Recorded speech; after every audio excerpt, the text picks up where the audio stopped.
Chapter 96, Contract the Jiao Dragon Egg, Boom Boom.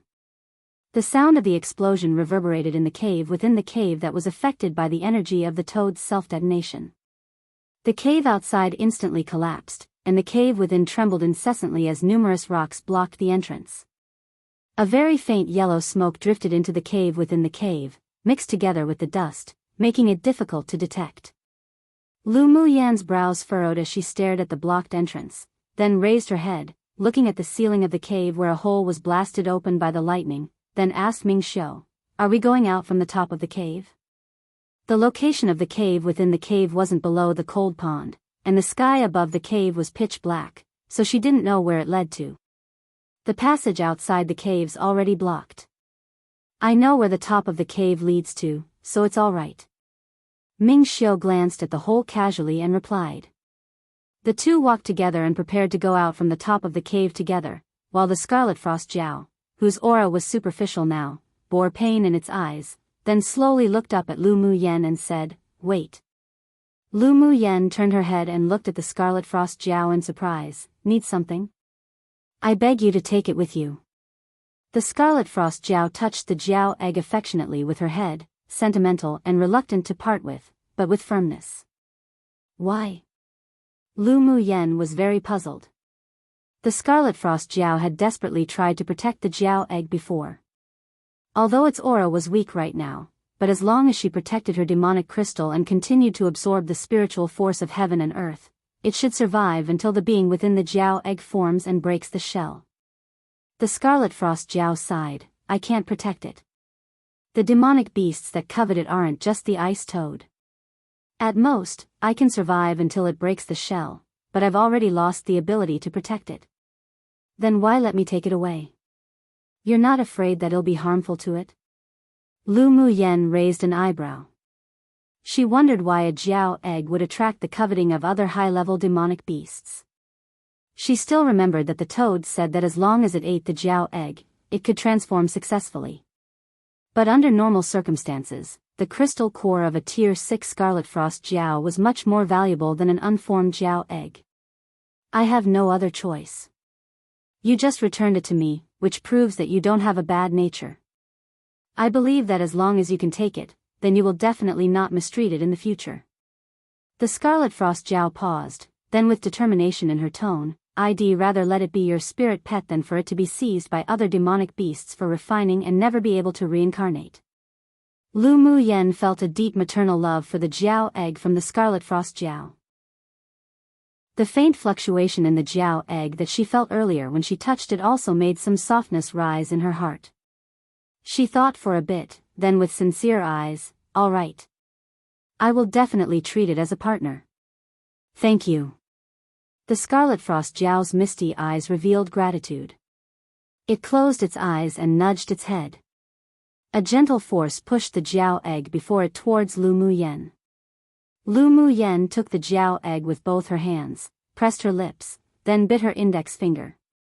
A drop of blood essence fell on the bright white fluorescent egg. Her two fingers formed seals in the air, and she chanted a spell. Then, a layer of warm light wrapped around the one person and one egg, and a spiritual energy contract seal talisman revolved around the Jiao egg a few times before instantly sinking into it. Immediately, it lit up brightly, and a white light shot out from the Jiao egg, shooting right into Lu Muyan's forehead. The contract was completed. I signed a contract of equals with it. It will not only be my spirit pet in the future, but also my life and death partner. Don't worry. In order to let the Scarlet Frost Jiao go in peace, Lu Muyan entered into a contract of equals with the Jiao egg in front of it.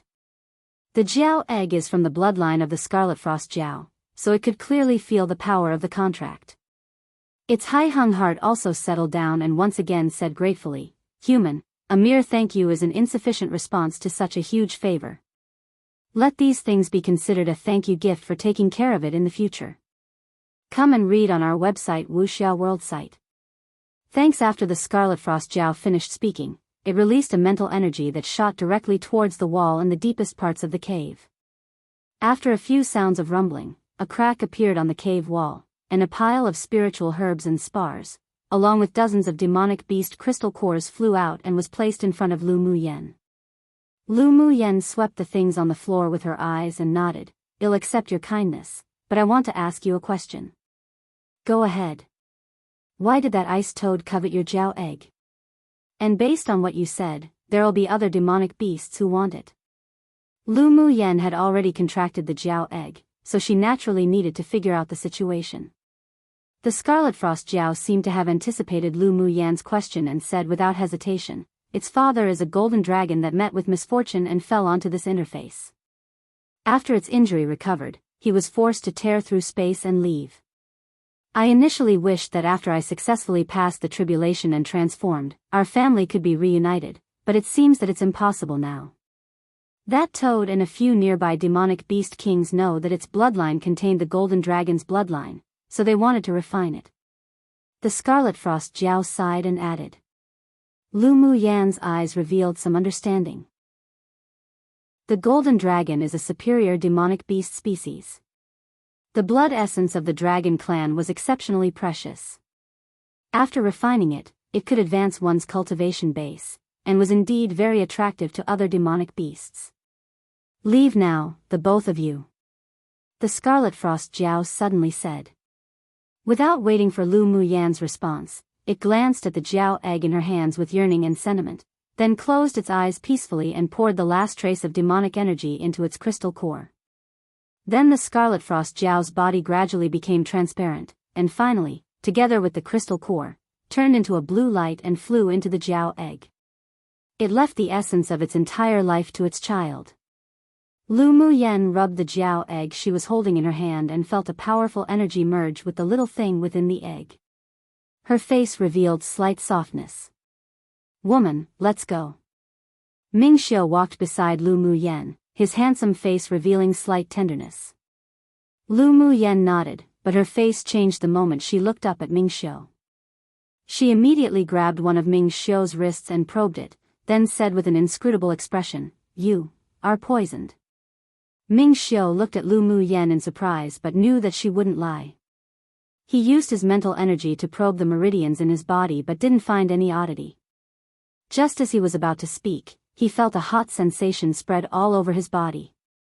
A fiery sensation continued to climb up from his lower abdomen, and at this moment, if he didn't know what poison it was, then being a man was useless. His deep, say-like eyes displayed a bit of silent endurance. He swept around and found that there were still a few wisps of yellow smoke near the edge of the sealed entrance. That damned toad. Ming Xiu immediately mobilized the ice attribute elemental energy to wash his entire body as he spit those words out fiercely. Lu Muyen followed Ming Xiu's gaze with hers, and when she found those wisps of yellow smoke, her brows furrowed together tightly. She knew that this was the poisonous gas that gathered in that toad's scrotum when it exploded. Even elemental energy couldn't block it out. This sort of poisonous gas wouldn't harm the human body, but once inhaled, while it would have no effect on women, but to men, it would be as if they had eaten aphrodisiac. If it isn't relieved in time, then one would explode and die. Her face couldn't help but be dyed with a layer of worry. There was only her and Ming Xiu here, unless she needed to relieve him of it. She admitted Ming Xiu was special to her, but she had not yet reached the point of sacrificing her body for him, so she could only quickly think of other ways. The yellow smoke showed its effects quickly, and after a while, Ming Xiu felt that his entire body was hot, dry, and unbearable. His lower abdomen also felt fiery and unendurable.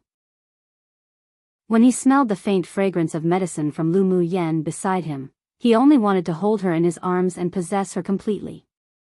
But reason triumphed over desire. He bit his tongue, sped to the place farthest from Lu Muyen, sat cross-legged and attempted to force the poison out. His heart did move for Lu Muyen, but he would never take advantage of this situation to take her. Chapter 97, Ming Xiu's Ruthlessness. A flush of red appeared on Ming Xiu's face, which set off his unrivaled handsome appearance with a little more taste of seduction. He kept changing his hand signs, mobilizing the ice element within him to suppress the rising heat in his abdomen and entire body, but the effect wasn't great. The poisonous gas condensed the entire essence of the ice toad, and it was difficult to get rid of after entering the body. Feeling that his whole body was alarmingly hot, and that he just constantly wanted to vent his desires, he immediately took out the spirit cleansing pill that Lu Mu Yen gave from his interspatial ring and ate it. A coolness spread all over his body, and he gasped for a breath, feeling much more comfortable. But the effect of the medicine evaporated quickly, and in only a quarter of an hour, that hot desire spread through his entire body again.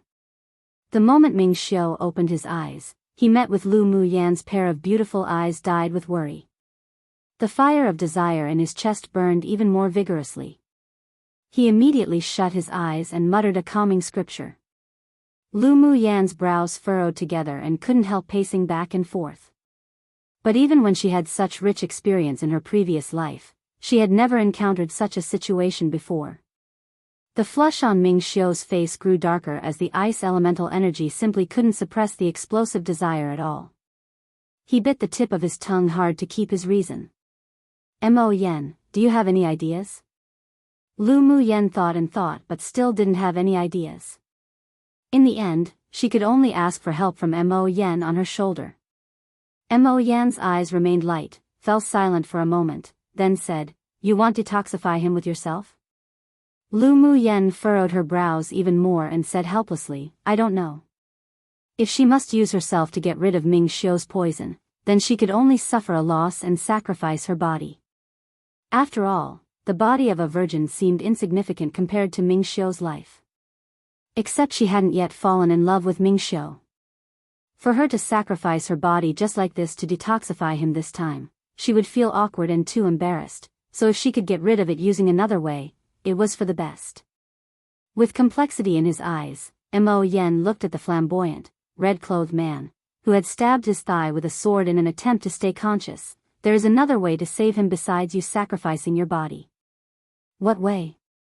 Lu Mu Yan's eyes lit up. "Doesn't the foundation establishment pill you want to refine have the effect of washing the marrow and removing impurities? As long as you refine the foundation establishment pill and give it to him to use, all the impurities in his body will be discharged through the pores. The poisonous gas in body will naturally be discharged together and he wouldn't need to explode." Mo Yen said lightly. Lu Mu Yan's face displayed a bit of joy. "That's right. As long as all the impurities and waste gas that accumulated in the body were discharged, then the poison would naturally be eliminated." It just so happened that she found the deep orchid, so she now had all the medicinal resources needed to refine the foundation establishment pill. She immediately took out the cyan cauldron that she won at the auction, mobilized the fire elemental energy from within her and tossed a tongue of flame into the cauldron. In the previous immortal cultivation world, if one wanted to refine pills, aside from borrowing external fire sources, one had to cultivate to the core formation stage and use pill flames to refine. But because there were many different attributes of elemental energy on this continent, as long as one comprehended the laws of elemental energy to a certain level, one could use elemental energy condensation. Although she could condense fire elemental energy to battle when she was a great sword master, but she couldn't maintain it for a long time, so she couldn't use it to refine pills. But after advancing to the sword spirit cultivation base, the speed of her comprehension of the fire elemental law increased by a bit, so her fire elemental energy condensation could last longer, which was enough for refining pills. Of course, the pill flames of cultivators at the core formation stage was even better than fire elemental energy condensation. Come and read on our website Wuxia World site. Thanks. While the best source of fire for refining pills and tools, however, still came from the mutant flames derived from nature. But mutant flames were difficult to find, and even if one found one, they would be difficult to refine, so those that owned mutant flames were all practically the most gifted with exceptional natural talents. Lu Mu Yen quickly threw the main ingredients into the cauldron to refine one by one, baking them into powders of different colors. Then she wrapped them up with a layer of mental energy, placing them in one nook of the cauldron so that it wouldn't be affected by the fire elemental energy. She continued to throw several kinds of auxiliary spiritual herbs into the cauldron to refine, one by one. In order to not waste time, she used mental energy to individually wrap more than 10 kinds of auxiliary spiritual herbs to refine and roast together. Suddenly, Ming Xiu's eyes were bloodshot, and he stood up. His figure that originally wanted to walk towards Lu Mu Yen halted, used his instincts to suppress the haunting, burning desire, then turned to bombard the wall of the cave punch by punch in an attempt to vent it all out. Lu Mu Yan's heart tightened, and who would have thought that the one distraction caused her to hear a poochie sound from the cauldron. A few spiritual herbs failed because of insufficient firepower. She took a deep breath, retracted her gaze on Ming Xiu, gradually composed her mind and slowly entered the best free and natural state she possessed in her daily life. Then she threw some more spiritual herbs into the cauldron and closed her eyes to start refining. The sound of gravel falling, and the entire cave rumbling resounded around her ears, but Lu Mu Yan couldn't hear it. She cut off all the disturbances from the outside world and concentrated on refining the foundation establishment pill, hoping that she, who had become rather rusty now, could form a pill in one go. Time passed bit by bit and Ming Xiu's originally pitch-black eyes were now completely bloodshot. He raised his head and looked, with great difficulty, at the calm woman who was currently refining pills, which made his heart felt more serene. But the desire had already reached a point where he almost couldn't restrain it.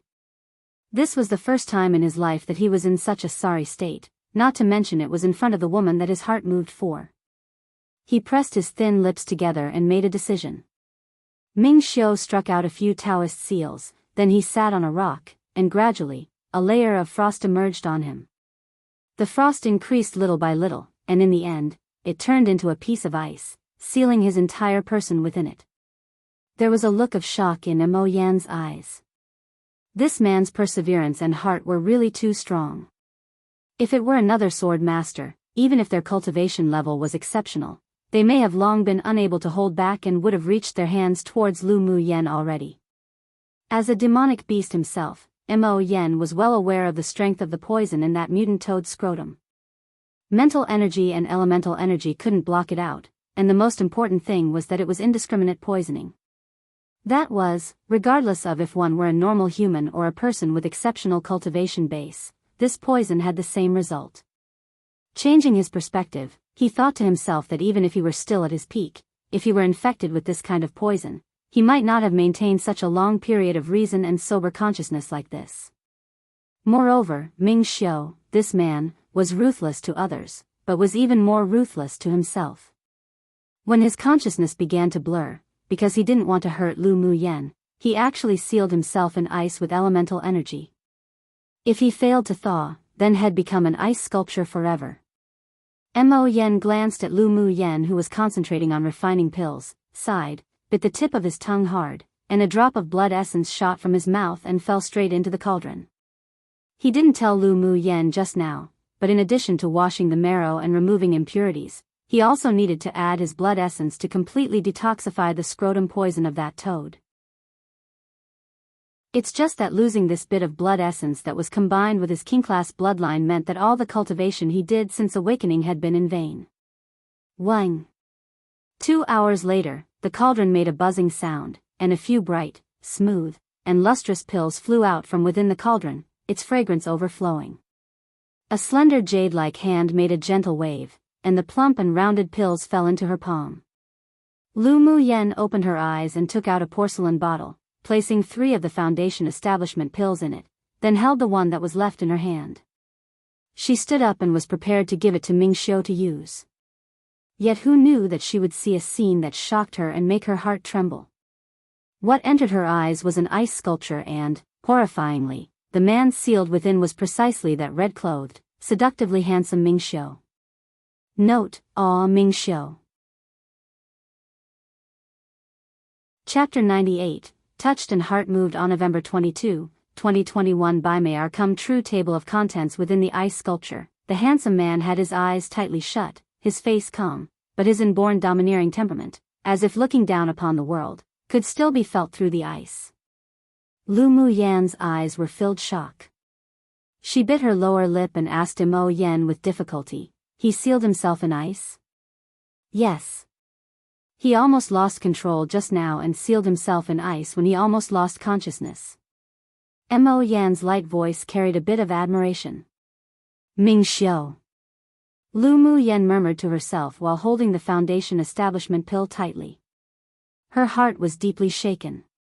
In order to not hurt her, this man actually harmed himself instead, he actually sealed himself in ice. This act was equivalent to suicide if it wasn't controlled well. It was the first time since Mo Yen met Lu Mu Yen that he felt such a big mood swing from her. The woman who had always been calm and composed could actually tremble lightly. He's a very strong and confident man. Don't worry, if he wasn't certain, he wouldn't be so stupid to seal himself in ice. Lu Mu Yen nodded and calmed herself down. It was an absolute lie if she said she wasn't touched. This man used all his actions to prove to her that he respected her. She held the pill in her hand and walked towards that ice sculpture. She half squatted in front of the ice sculpture and stretched out her hand to caress the man's handsome and enchanting face through the ice. She sighed softly, and a gentle color that had never appeared before rose in her eyes. This man sure was good, he won her recognition so easily. She also had to admit right now that her heart moved. For the first time in her 2 lives, her heart moved for a man. Then, Lu Mu Yen hugged the ice sculpture with both hands and the fire elemental energy in her body flowed out incessantly. She mobilized all the spiritual energy within her to transform into flames, melting the ice in her embrace little by little. Drip, drip.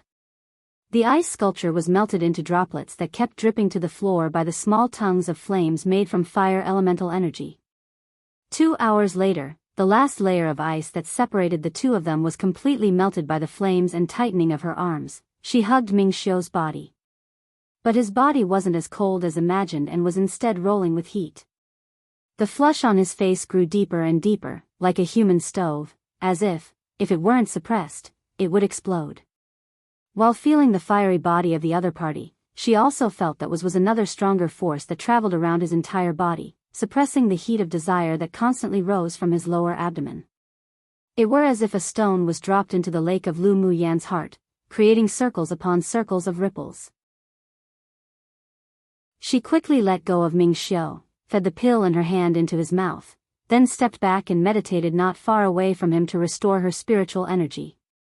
Just when Ming Xiu was feeling that his whole body was about to be ignited, he was suddenly embraced by a soft body with a faint fragrance of medicine. Then a pill entered his mouth and instantly melted. The medicinal effects of the pill flowed down along the meridians to his dantian area. When he felt that his consciousness was a little fuzzy, he heard the woman's clear voice, that was pleasant to the ear as if sweet spring water, in his sea of consciousness. Foundation Establishment Pill, Guide to the Dantian to Refine, with no distractions, first perform 3 macrocosmic orbits, then mobilize the elemental energy in your entire body to your dantian to filter and purify, then, come and read on our website Wuxia World site. Thanks. Ming Xiu's brows knitted tightly, calmed his mind, gradually tossed away that unbearable feeling of desire and heat, and followed Lu Mu Yan's telepathic words to start to refine the Foundation Establishment Pill. The medicine took effect slowly as the elemental energy quickly poured into his dantian from his entire body, filtered, then spread out again. A refreshing feeling overflowed from the meridians all over his body, making him enter a state of cultivation as if there were no one around him. Lu Mu Yen discovered that Ming Xiu had quickly entered the state of refining and a smile appeared on her lips. This man's perseverance and self-confidence exceeded her imagination. When she used fire elemental energy to melt the ice around Ming Xiu's body, she discovered that he had long been prepared. Even if she didn't do anything, he could still thaw himself, albeit ending with internal injuries, but he would allow the icy air to freeze all the toxins in his body. But by doing this, it would also greatly reduce his cultivation base. Even when the feeling of burning flame struck, this guy could still enter a focused state of cultivation. His heart and control were truly abnormal. Even if his cultivation base dropped, she believed that without too long, Ming Xiu could restore his strength, and perhaps be even stronger. The moment Lu Mu Yen glanced over, she found that the flush on Ming Xiu's face had receded, and traces of black smoke emerged from the top of his head. His red clothes were also blackened by the impurities that were forced out of his body. Her eyes couldn't help but reveal a touch of astonishment. Wasn't this man's talent just too strong? It only took 2 hours for him to finish cleansing his marrow using the refined Foundation Establishment Pill, and even discharged all the impurities and poisonous gas in his body. Such a strong talent could definitely be ranked in the top 10 in the spiritual world and had even more potential than those almighty immortal cultivators with rare spiritual roots. Feeling a flow of energy from Ming Xiu, she knew that he wanted to use the Foundation Establishment Pill to stabilize his cultivation base, so she poured a Foundation Establishment Pill out from the bottle and fed it to herself, then guided its medicinal effects into her dantian to refine. Then, a pure energy wandered around the meridians of her entire body, finally turning into a torrent, all rushing towards her dantian. Time passed bit by bit, and 2 days flew by in the blink of an eye. The green mist that wound around Lu Muyan's dantian doubled in size, and inside her body, it also seemed to have undergone a change so drastic it was as if the heaven and earth had flipped. Establishing a foundation was a watershed for cultivators. If one couldn't cross it, then they wouldn't be able to improve for the rest of their lives. After the foundation establishment stage, one would be able to comprehend the laws of the heavenly path and lay the foundation for the core formation and nascent soul more deeply. After running the pure and dense spiritual energy in her body in a macrocosmic orbit, Lu Muyan seemed to have found the feeling of when she was cultivating as an immortal again. A sense of security born from her heart filled the depths of her soul. With her soul sublimated, and the medicinal effects having expelled all the impurities from the washing of the marrow by the marrow cleansing pill last time, Lu Muyan successfully established her foundation. Her sword master's cultivation base also took a step ahead and advanced to middle phase sword spirit. She opened her eyes and found that aside from Mo Yen in the cave, there was only the Jiao egg beside her. She turned her head and scanned the place where Ming Xiu sat before, but there was no one.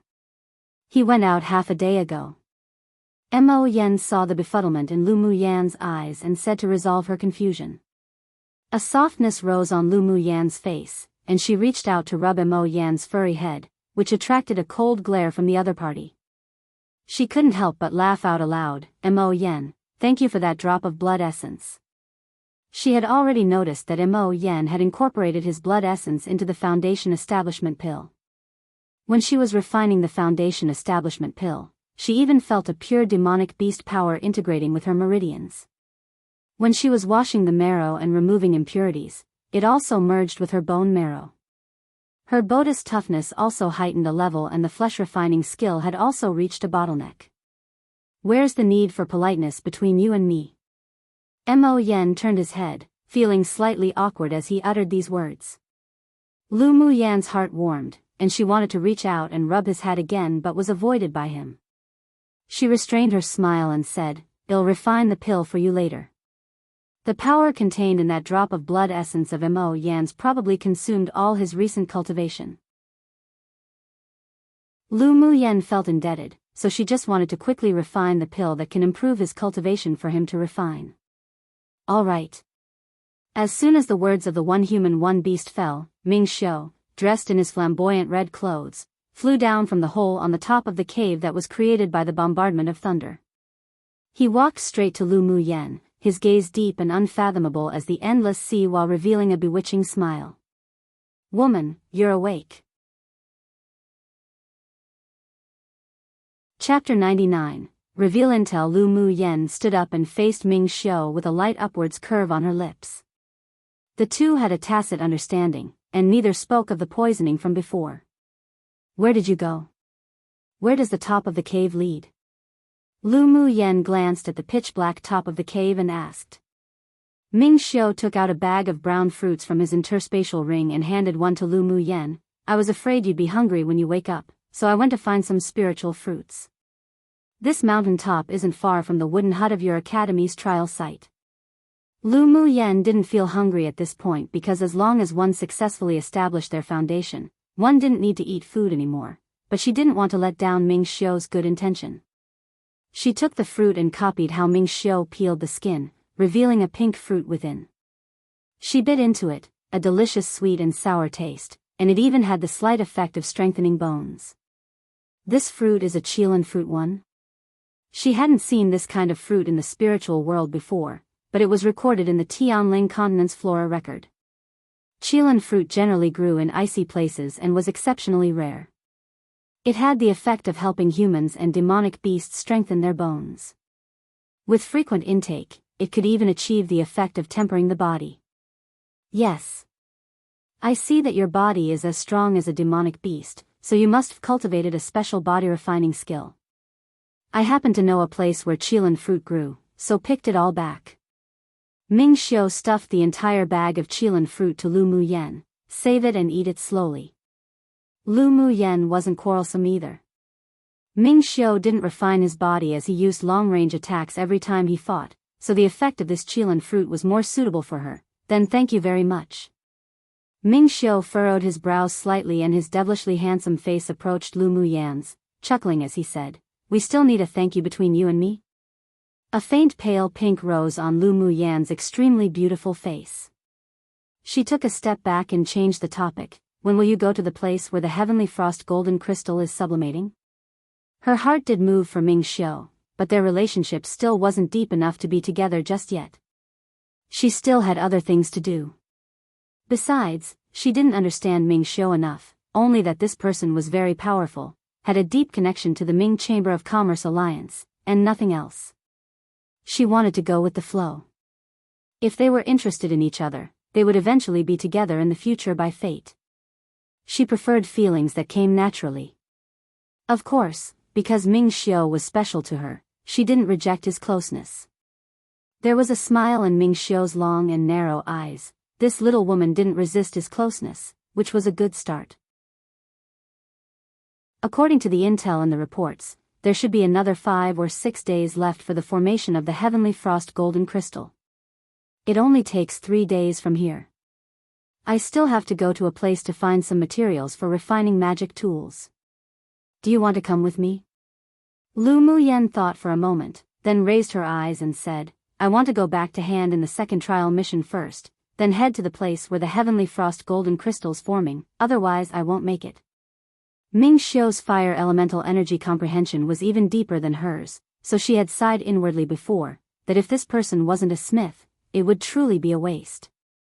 Hearing that he wanted to find the materials to refine tools, she understood now. This guy was indeed a smith, and his grade definitely wasn't low. All right. I'll give you the place where the heavenly frost golden crystal's forming, and we'll meet there in 6 days. Ming Xiu took out an empty jade slip, placed it on his forehead and drew a picture with his mental energy, then handed it to Lu Muyen. Lu Muyen took the jade slip and browsed through it using her mental energy, remembered the map in her heart, then nodded, all right. The two of them didn't stay too long either as they had their own things to do. Ming Xiu wrapped an arm around Lu Muyen's waist and took her out of the cave within the cave in the cold pond. Then he sent her near the small wooden hut for the trials of Yanzhou Kingdom before hurriedly leaving. Come and read on our website Wuxia World site. Thanks. Inside the wooden hut, Yun Song, Lan Si, and Yun Ji were discussing with each other around the furnace over tea. They all revealed surprise when they saw Lu Muyen enter the door. Lu girl, you've already completed your second mission? Yun Song pointed to the position opposite him and motioned for her to sit down. Lu Muyen nodded with a smile and took out, one by one, the 20 mission items she collected for the 3 to check. Lan Si picked up her mission list and checked it against the mission items, then a meaningful, gentle smile rose on his face. Lu Muyen, isn't your efficiency a bit too fast? You only took 4 days to gather all the items on the mission list. You sure hide your skills well. Lu Muyen glanced at Lan Si and was too lazy to beat around the bush with him. She rubbed the back of the little beast in her arms and said, I can find these items on the mission list this time mainly because of him. Lan Si and the others followed her words and cast their gazes on the fire cloud mink with what appeared to be a lifelike flame on his forehead, and they came to understand. The fire cloud mink's ability to find spiritual herbs and spiritual items were known by all, but they didn't expect that the one by Lu Muyen would be this powerful. They really didn't know if she was just lucky or because her eyes were sharp. Lan Si believed that it was the latter more. Lu Muyen stretched out her hand to pour herself a cup of tea, took a light sip, then raised her head to ask Yun Song, Imperial Master, may I ask if I can do the next mission yet? Not yet. You have to wait for the next round's list of names to come out before you're given a mission. But you're sure to enter the next, final round of the trial. Yun Song's wrinkled face revealed a rare, kind smile. Towards Lu Muyan's performance, he was very satisfied. How long must we wait? Lu Muyan asked with furrowed brows. Seeing that she seemed to be thinking about things, Lan Si looked at her and asked with a smile, "You have something to do?" It definitely wouldn't be something simple for her to ask the time so urgently like this. Lu Muyan reviewed the information provided by Ming Xiao in her mind. Recalling that when she pushed the door open earlier, she seemed to have heard the three mention the 10 distinguished clans, so she guessed that the three still didn't know about the news of the Heavenly Frost Golden Crystal for the time being. The Heavenly Frost Golden Crystal was to be birthed and the 10 distinguished clans concealed and sealed the news, so there must be powerhouses hidden in the trial teams. Although Ming Xiao was there, but there would be no guarantee everything was foolproof. She might as well tell this news to the three of them, which could help her better reap benefits during the confusion. Yes, I'll be hurrying to a place in 2 days. Lu Muyan nodded, and then made an appearance as if she were thinking about something. After a while, she asked the three, "I wonder if Imperial teacher and instructors have heard a piece of news?" "A piece of news? We haven't heard anything recently." Lan Si exchanged glances with the Imperial teacher and continued, "Lu Muyan, don't keep us guessing. Just tell us directly." Lu Muyan chuckled softly, took another sip of tea from the cup, then said slowly, "Do you know why the pupils of the 10 distinguished clans came to the glacial mountain range for their trial? We're also curious about that, but we've looked into it and found nothing unusual." Lan Si stared at Lu Muyan, then asked solemnly, "Unless Lu Muyan, you heard something about it?" They also suspected that this time the 10 distinguished clans came to the glacial mountain range with a purpose, but the news sent back by the spies weren't anything unusual. Although they were still sending people to investigate, but Lan Si just felt that Lu Muyan discovered some sort of secret.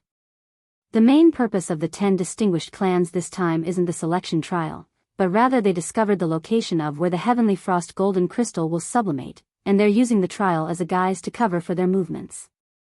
Lu Muyan spoke of the news that even these three didn't know of firmly. What? Yun Sung and the others looked at Lu Muyan incredulously. Heavenly Frost Golden Crystal. So it was the Heavenly Frost Golden Crystal, that sort of spiritual treasure that was difficult to find even in 1,000 years. No wonder the 10 distinguished clans would seal the news and use selecting the participants for the continental tournament for hegemony as a cover to come to the glacial mountain range for the trial. So it turned out that they indeed had a deeper purpose.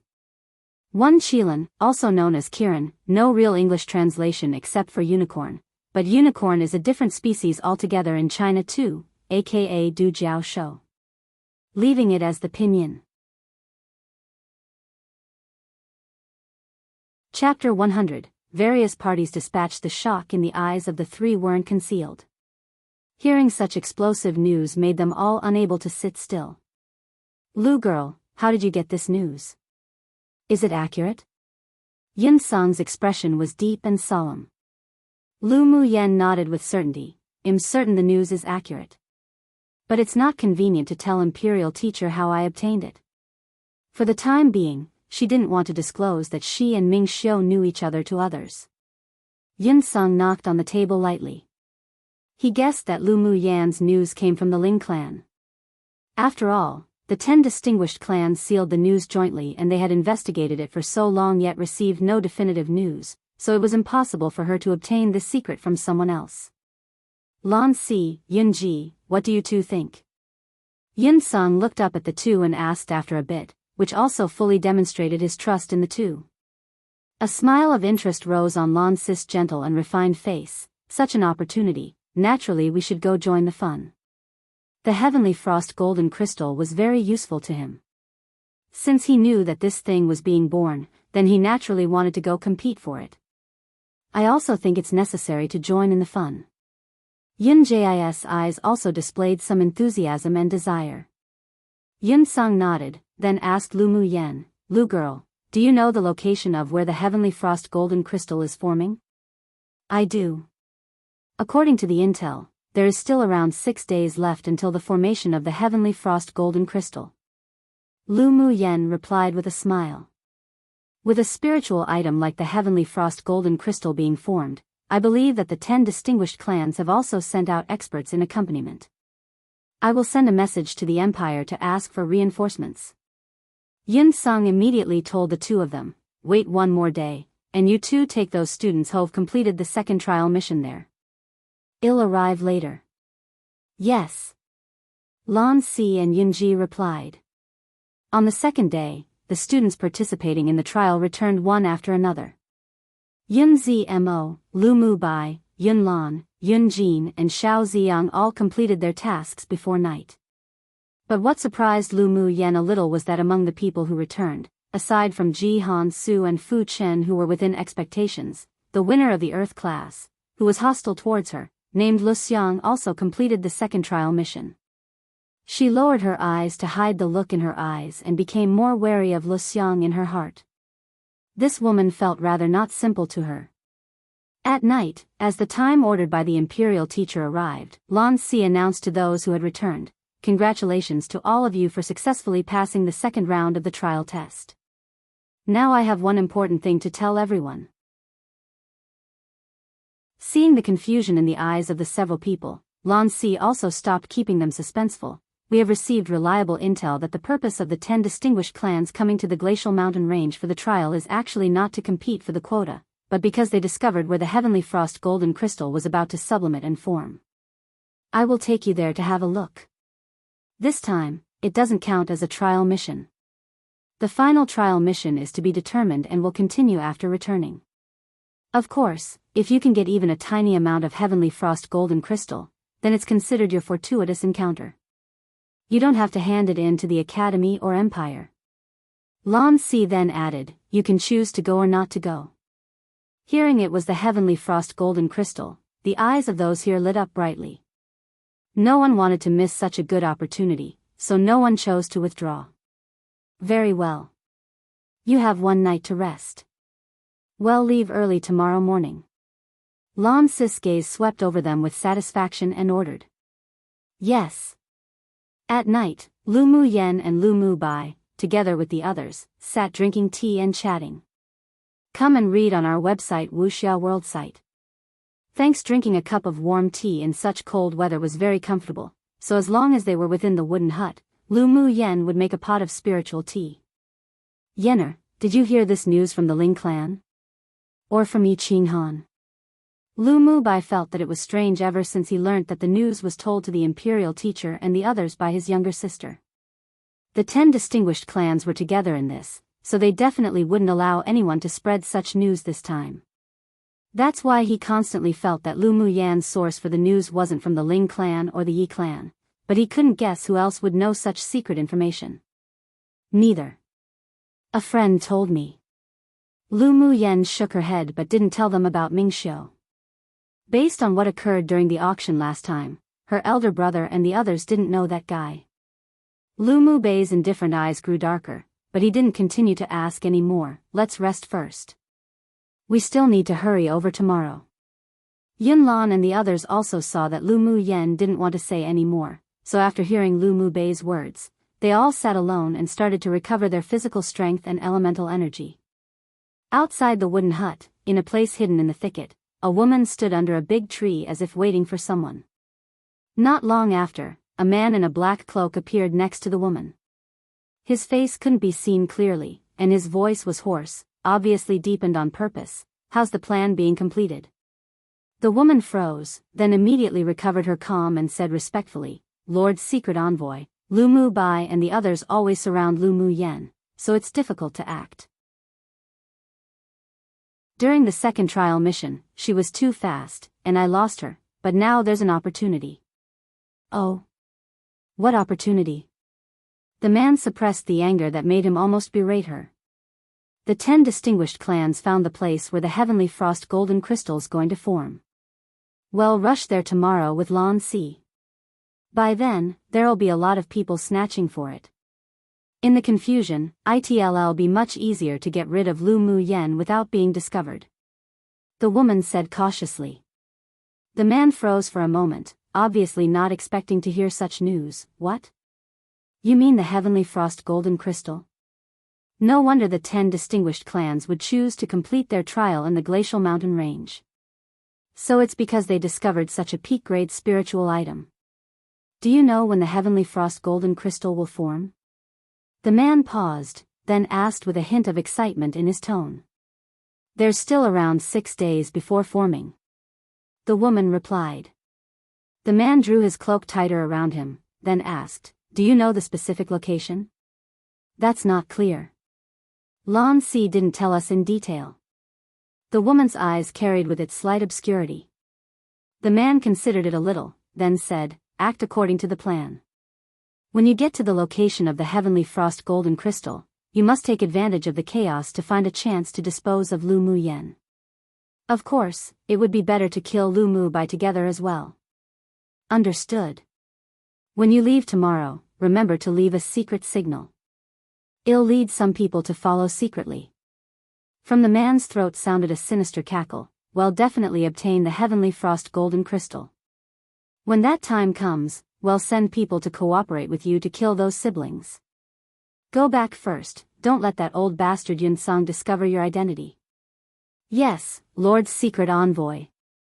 The woman quickly turned and returned to the wooden hut, while the man disappeared into the woods as if he had never appeared before. After a while, Lu Mu Yen opened her shut eyes and looked at the person, who had just pushed open the door to enter, thoughtfully. Early the next morning, Lan Si and Yunji led the few instructors and students who had completed their second trial mission towards an area near the inner ring of the glacial mountain range. At the same time, the 10 distinguished clans eliminated a portion of their pupils and let them continue using the selection trial as a cover, allowing various parties of superiors to lead their clan's core pupils in the same direction. With all parties surging, in addition to the human sword masters, there were also many high-level demonic beasts appearing in the area near the inner ring of the glacial mountain range, and they all headed in one direction.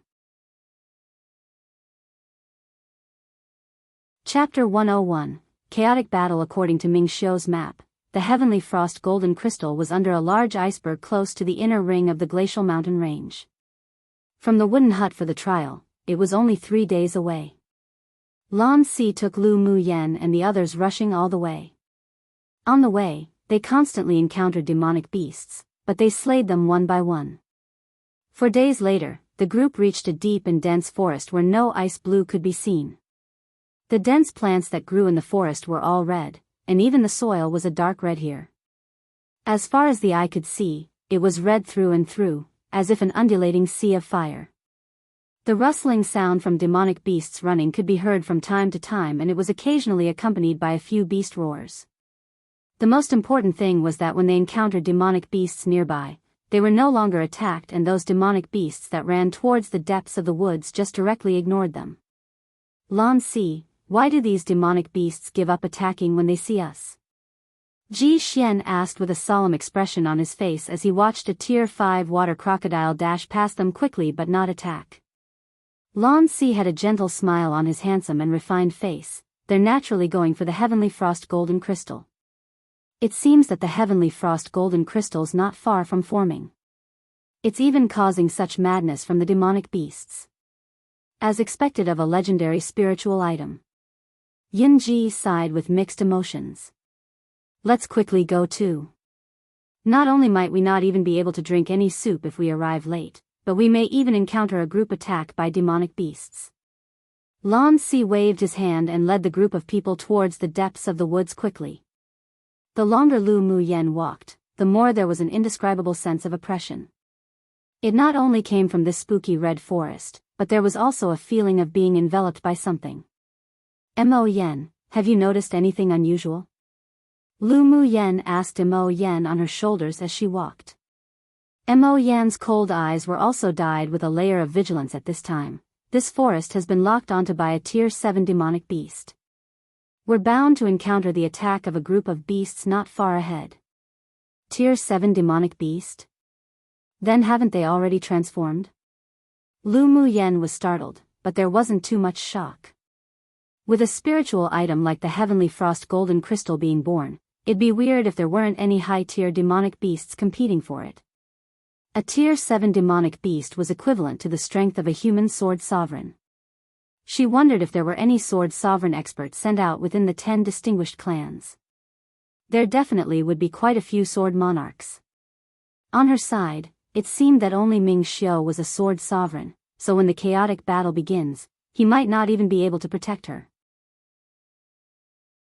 It truly was perilous. Fortunately, there's only the aura of one tier 7 demonic beast. If there were more demonic beast kings, let alone you guys competing for the heavenly frost golden crystal, I'm afraid that you won't even return alive. Mo Yen withdrew his demonic sense and said lightly. Lu Mu Yan's lips curled up. How do you know that after the heavenly frost golden crystals fully formed, there'll be no other transformation stage demonic beasts that appear? This time we're really pulling teeth on a tiger's mouth one, and whether we live or die is unknown. Although she said it was dangerous, but her eyes were dense with battle intent and determination. After she successfully established her foundation, she must begin to nurture her natal magic treasure, and the heavenly frost golden crystal was something that would have even made her desire to obtain it in the spiritual world. Now that she had such an opportunity, she naturally didn't want to miss it. Although there were many obstacles ahead, but it wasn't as if there weren't any chances. And even if she couldn't obtain the heavenly frost golden crystal, she still had the skills to save her own life. Only those who took risks could obtain wealth. I see that you're not afraid of tier 7 demonic beasts at all. Mo Yen glanced at Lu Mu Yen and said. What's there to be afraid? What should come will always eventually come.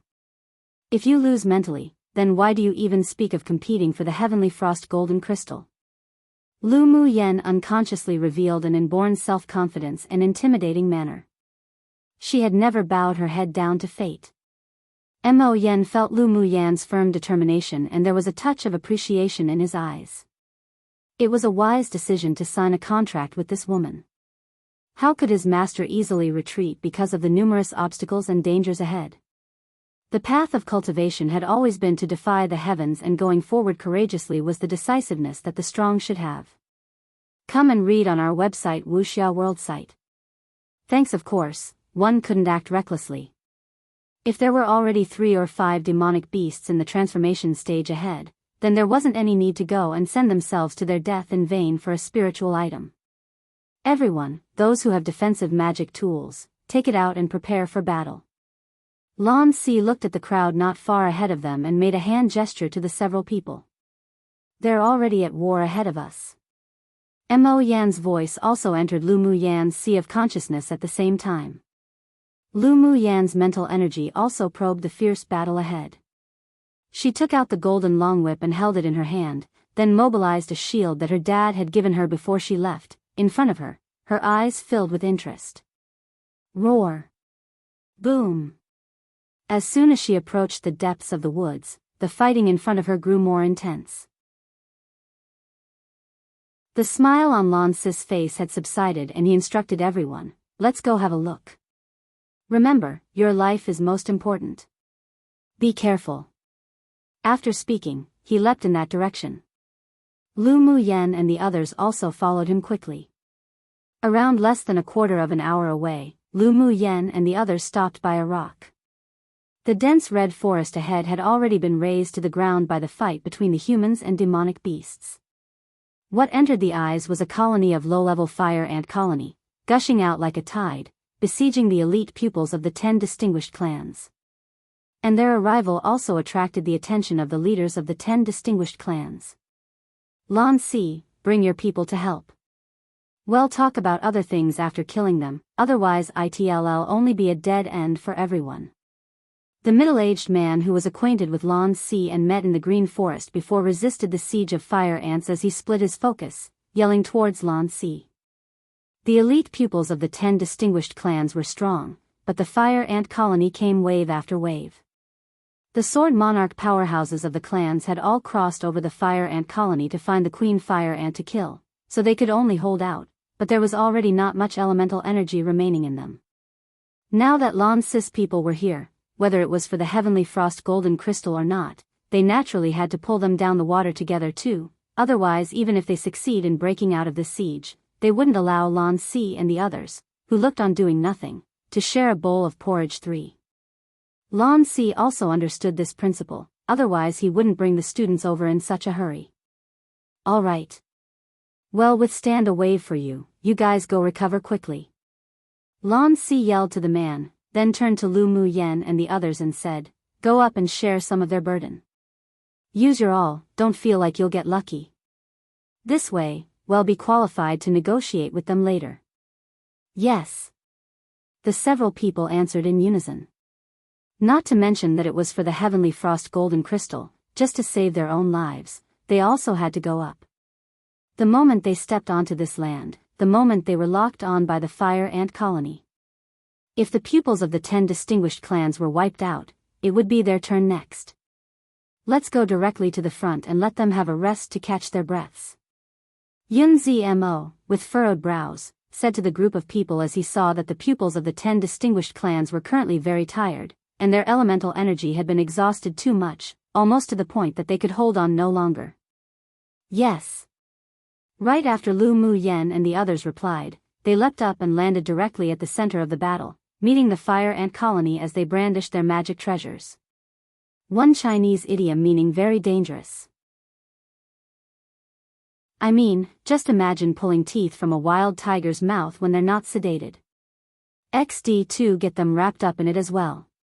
English has the saying of dragging someone down with them / me etc. as well. 3 original Chinese saying use the word soup instead of porridge, but it just means to have a share of the spoils / profits. Chapter 102, Save Yi Qinglu. As soon as Lu Mu Yen and the others landed on the ground, they brandished the magic tools in their hands, attacking in a frenzy, temporarily blocking the siege of the fire ant colony in front of them. The elite pupils of the 10 distinguished clans immediately stepped back, taking turns to meditate and restore their elemental energy and physical strength. Those who had pills that replenished elemental energy would occasionally take one out to swallow reluctantly as if their flesh hurt from using one. Lan Si and the several instructors weren't idle either. They quickly joined the battle. While waving his long sword, he asked the middle-aged man, "Where are your sword monarch powerhouses?" "Looking for the queen fire ant. As long as we kill it, we can get out of this trouble. Now we can only bide our time." The middle-aged man repelled a wave of fire ants and replied helplessly. Lan Si nodded and quickly moved beside the middle-aged man to share his burden. The others also took the opportunity to regain their elemental energy and rest for a while. Time passed bit by bit and the people on Lu Mu Yan's side were consuming elemental energy enormously. Even if they took turns to kill with the elite pupils of the 10 distinguished clans, it wouldn't be enough to survive the endless waves of the fire ant colony that surfaced from all directions. They simply couldn't bear this kind of human wave tactic, and many of the pupils' elemental energy were gradually being hollowed out. From time to time, there would also be blood-curdling screams of those that were dragged into the fire ant colony, then quickly drowned and gnawed away, leaving only a skeleton. Those that have pills, take it all out and eat. Saving them will only leave you a dead end. After taking an elemental energy-enhancing pill, the middle-aged man yelled towards the crowd. The elite pupils of the 10 distinguished clans watched their companions bury themselves among the fire ants and no longer felt pained about using pills. They took out their own to take, replenishing their elemental energy while continuing to battle. As for the people on Lu Mu Yan's side, the speed of the natural recovery of elemental energy also couldn't keep up with the speed of consuming it, so Yun Zmo took the lead and began to take out the pills on him to use. In comparison, Xiao Xiang's had the most elemental energy-enhancing pills, so he threw a pill each to Lu Mu Yen and the others. Because Lu Mu Yen had succeeded in establishing her foundation, the spiritual energy in her was even more abundant than an initial phase Sword King. However, such a high-intensity battle also consumed nearly half of her spiritual energy, so the moment she caught Xiao Xiang's pill, she sent it to her mouth. Then she immediately furrowed her brows.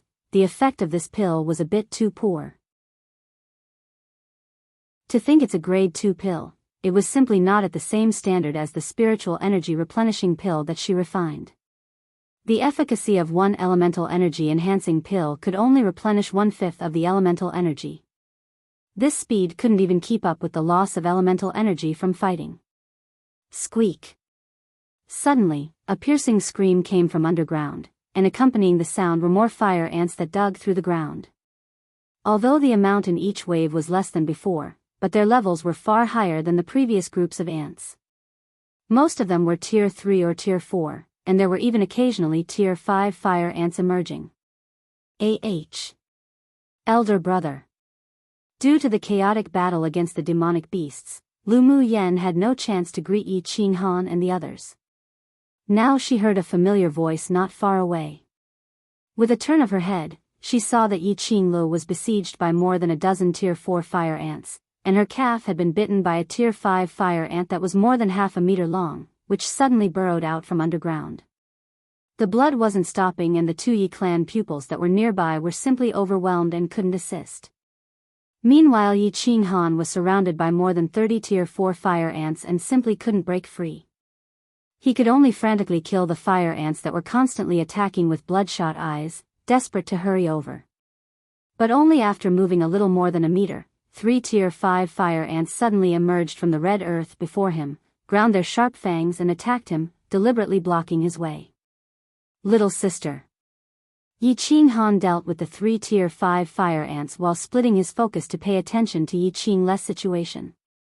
The other pupils and superiors of the Yi clan were all entangled with Tier 4 and Tier 5 fire ants that were constantly emerging from underground. They could barely protect themselves, so they simply had no energy to break free from the obstacles and save her. Seeing that the circle magic treasure in Yi Qing Le's hand was knocked down by another Tier 5 demonic beast that appeared on her side, the surrounding fire ants quickly wanted to submerge and swallow her. Yi Qing Han yelled and tried to free himself using all he had to save her, but there were simply too many fire ants. Just as he killed one, there would be another 2 more to besiege him. His sword aura was constantly being brandished, but his pace simply wasn't fast enough. Come and read on our website Wuxia World site. Thanks. His body trembled slightly, his heart palpitated fiercely, and his eyes were bloodshot, staring at Yi Qing Lu being besieged by fire ants. Yi Qing Le's situation also attracted other people's attention. After all, she was the treasured daughter of the Yi clan's patriarch, and if something went wrong with her, no one could explain themselves. But because everyone was entangled by multiple fire ants, no one was able to rescue her and could only watch her, with her pale face, being pushed to the ground by a few Tier 4 fire ants.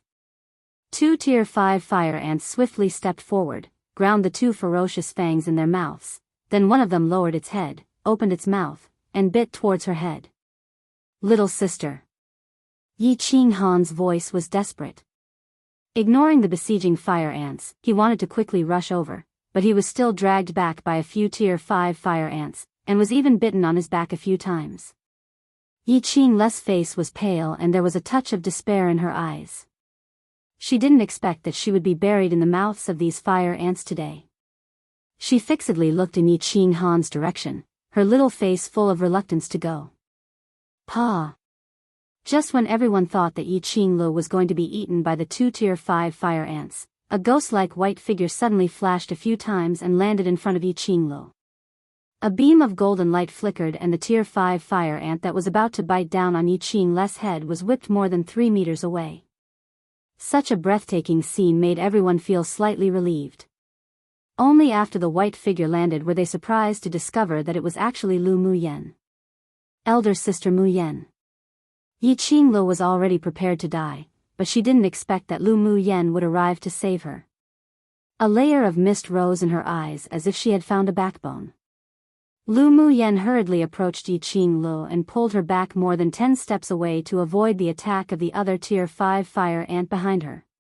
She furrowed her arched brows and looked at the many bite wounds on Yi Qing Le's leg where blood flowed incessantly.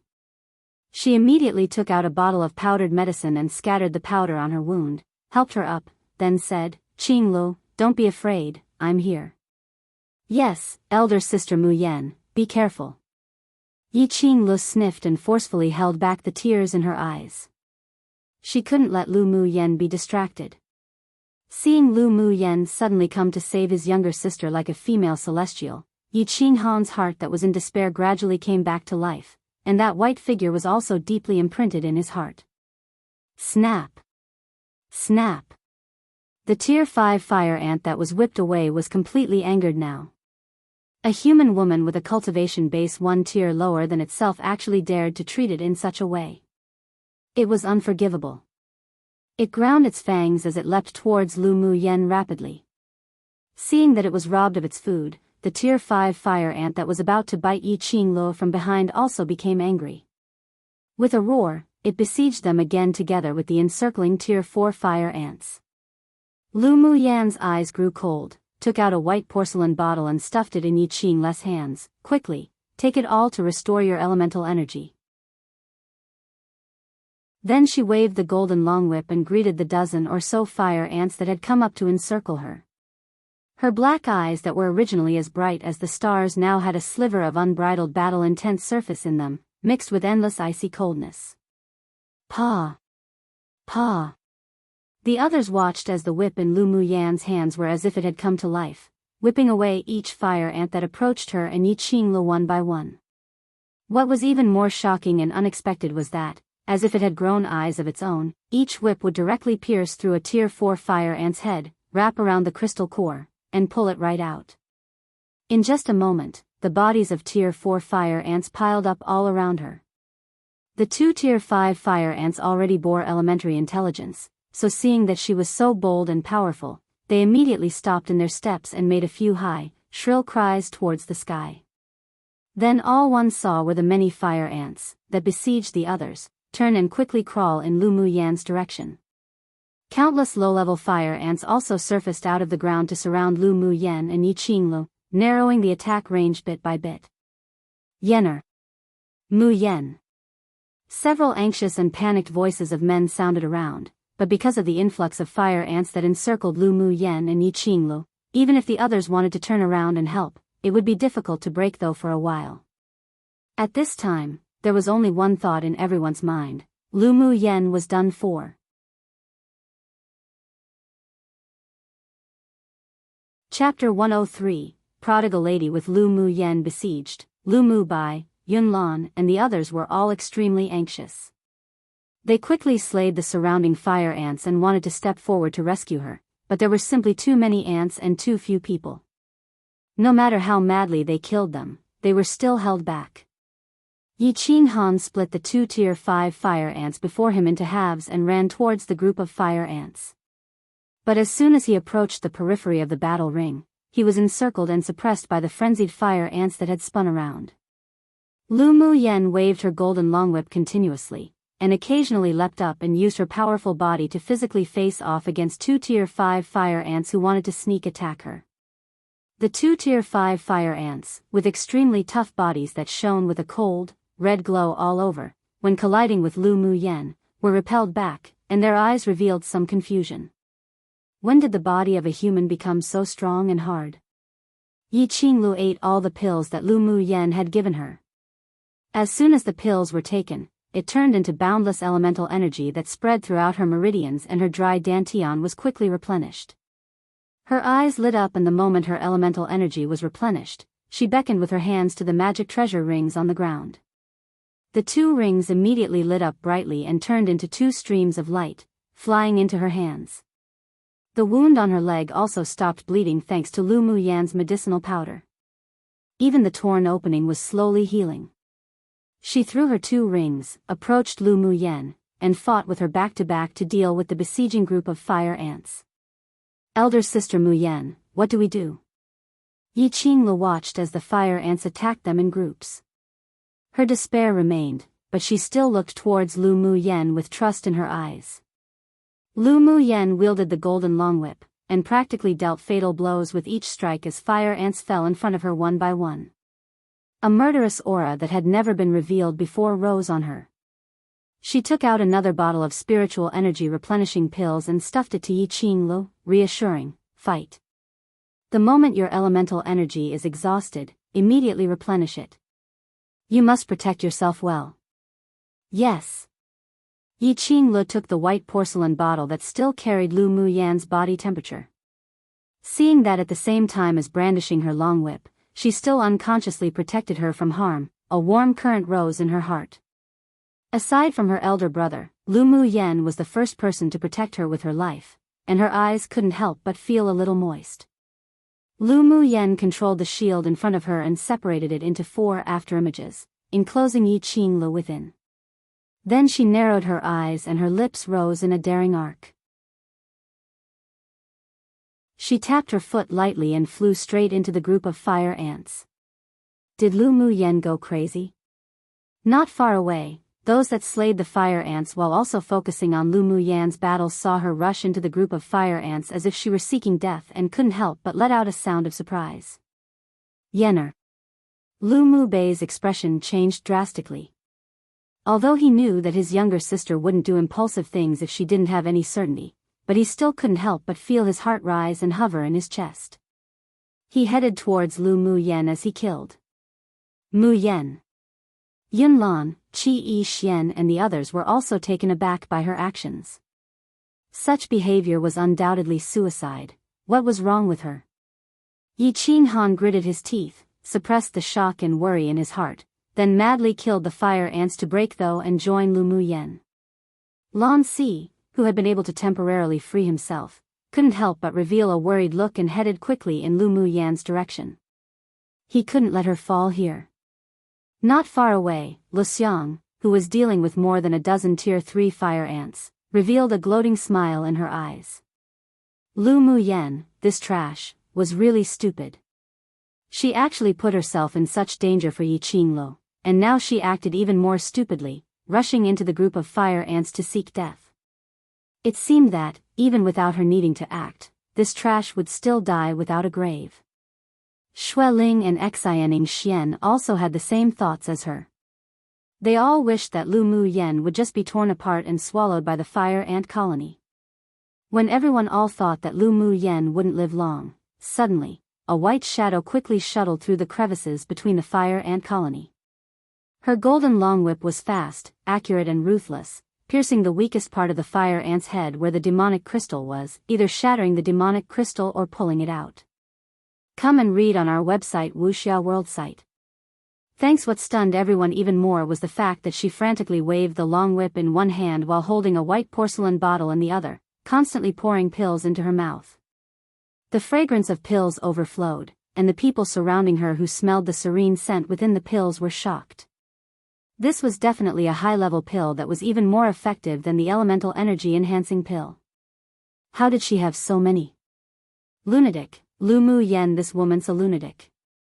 The elite pupils of the 10 distinguished clans couldn't help but sigh with mixed emotions as they watched Lu Mu Yan's desperate killing of the high-level fire ants at close range. Even when her body clashed against the hard shell of the fire ant, she was not at all inferior. In fact, her Buddhist toughness was even stronger. What left them most speechless was that after this woman finished a bottle of pills, she would immediately take out another bottle, and then crazily pour it into her mouth as if she didn't want money won. Occasionally, she even freed some time to toss white porcelain bottles after white porcelain bottles of pills towards Lu Mu Bai and the others who were heading over to help her, and even shouted words that made their flesh hurt. Eat as much as you want, I promise there'll be enough. Was this meat? She even said to eat as much as they want and that shall have enough. Xiao Ziang caught a bottle of pills and quickly poured one into his mouth. It melted instantly, and his mouth was full of the refreshing medicinal fragrance. His elemental energy was also quickly replenished. He didn't expect Lu Mu Yan's pill to actually be more than 5 times as effective as the elemental energy-enhancing pill. Just what kind of pill was this? It was truly amazing. Wait, that's not right. Lu Mu Yan, this prodigal woman, was truly crazy. How could she waste such a pill like this? Lu Mu Yan, you lunatic woman, don't be so prodigal. Save a bit, save a bit. Xiao Ziang put the bottle away and shouted to Lu Mu Yan. As an alchemist, he firmly could not tolerate such prodigal behavior. Lu Mu Yan, this woman was just a complete prodigal lady. She might not feel distressed, but he felt distressed for her. Lu Mu Yan poured a few pills into her mouth, then when she heard Xiao Ziang shout, the corner of her lips couldn't help but twitch. Just look at what's happening right now, and he still wants to fuss about this? She lacked everything, but she just didn't lack this sort of low-level pill. Before coming to the glacial mountain range, she had already thought of numerous hazards, bought a bunch of spiritual herbs, and refined nearly 100 bottles of spiritual energy replenishing pills for emergencies. Idiot. Hearing Xiao Ziang still yelling, Lu Mu Yen glanced at him disdainfully and cast a look that made him shut up. Xiao Ziang felt that he was going crazy. Lu Mu Yen, that prodigal lady, just what sort of look was that? Was this how one squandered? Those were pills. Not candy. Lu Mu Yen would naturally ignore Xiao Ziang's lamenting look. As soon as her spiritual energy was exhausted, the pills would immediately follow to replenish it. The golden long whip in her hand didn't stop for a moment, and whip by whip, it stabbed towards the fire ants around her. All everyone saw was a woman in white with an elegant figure, nimbly waving her long whip that shimmered with golden light. Her figure, like a ghost, wandered, unbridled, through the fire ant colony. Wherever she went, there would definitely be a fire ant with a bloody hole on its head where its demonic crystal had been lost. The thing that drove them completely nuts was that every few moments she would take out a bottle of pills, that even made them be unable to restrain their desire for it, then pour them into her mouth as if she didn't want money. How wild and arrogant her attitude was, and yet she gave people a feeling that this was how she was meant to be. But many people were still bleeding in their hearts. Lu Mu Yen, could you not be so luxurious? Many people had the urge to go up and snatch the porcelain bottle from her hand to stop her prodigal behavior. This woman wasn't only a complete battle lunatic, but also a complete prodigal lady. This was the deepest impression that Lu Mu Yen left on the elite pupils of the 10 distinguished clans during this battle. One popular Chinese colloquial saying that basically means someone doing something just completely without a care, usually used to describe someone doing something that appears really stupid and unprofitable.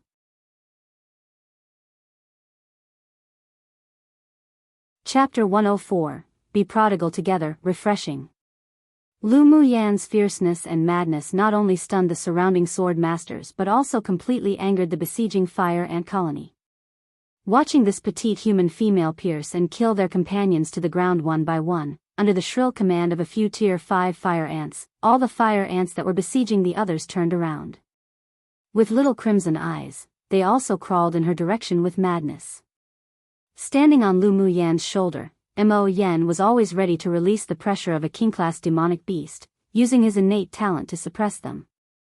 But he didn't want to expose it in front of all these people unless it was the last resort, otherwise it'd be detrimental to Lu Mu Yen. What are you all doing looking stunned? Yi Qin Han finally broke through to Lu Mu Yan's side and stood side by side with her in a protective stance. Looking at the fire ants attacking frantically, he furrowed his brows and ordered the Yi clan pupils.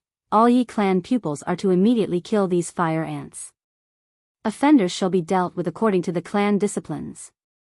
Obeying the young lord's command. The Yi clan's people who were dumbfounded by Lu Mu Yan's behavior heard Yi Qin Han's roar and came back to their senses.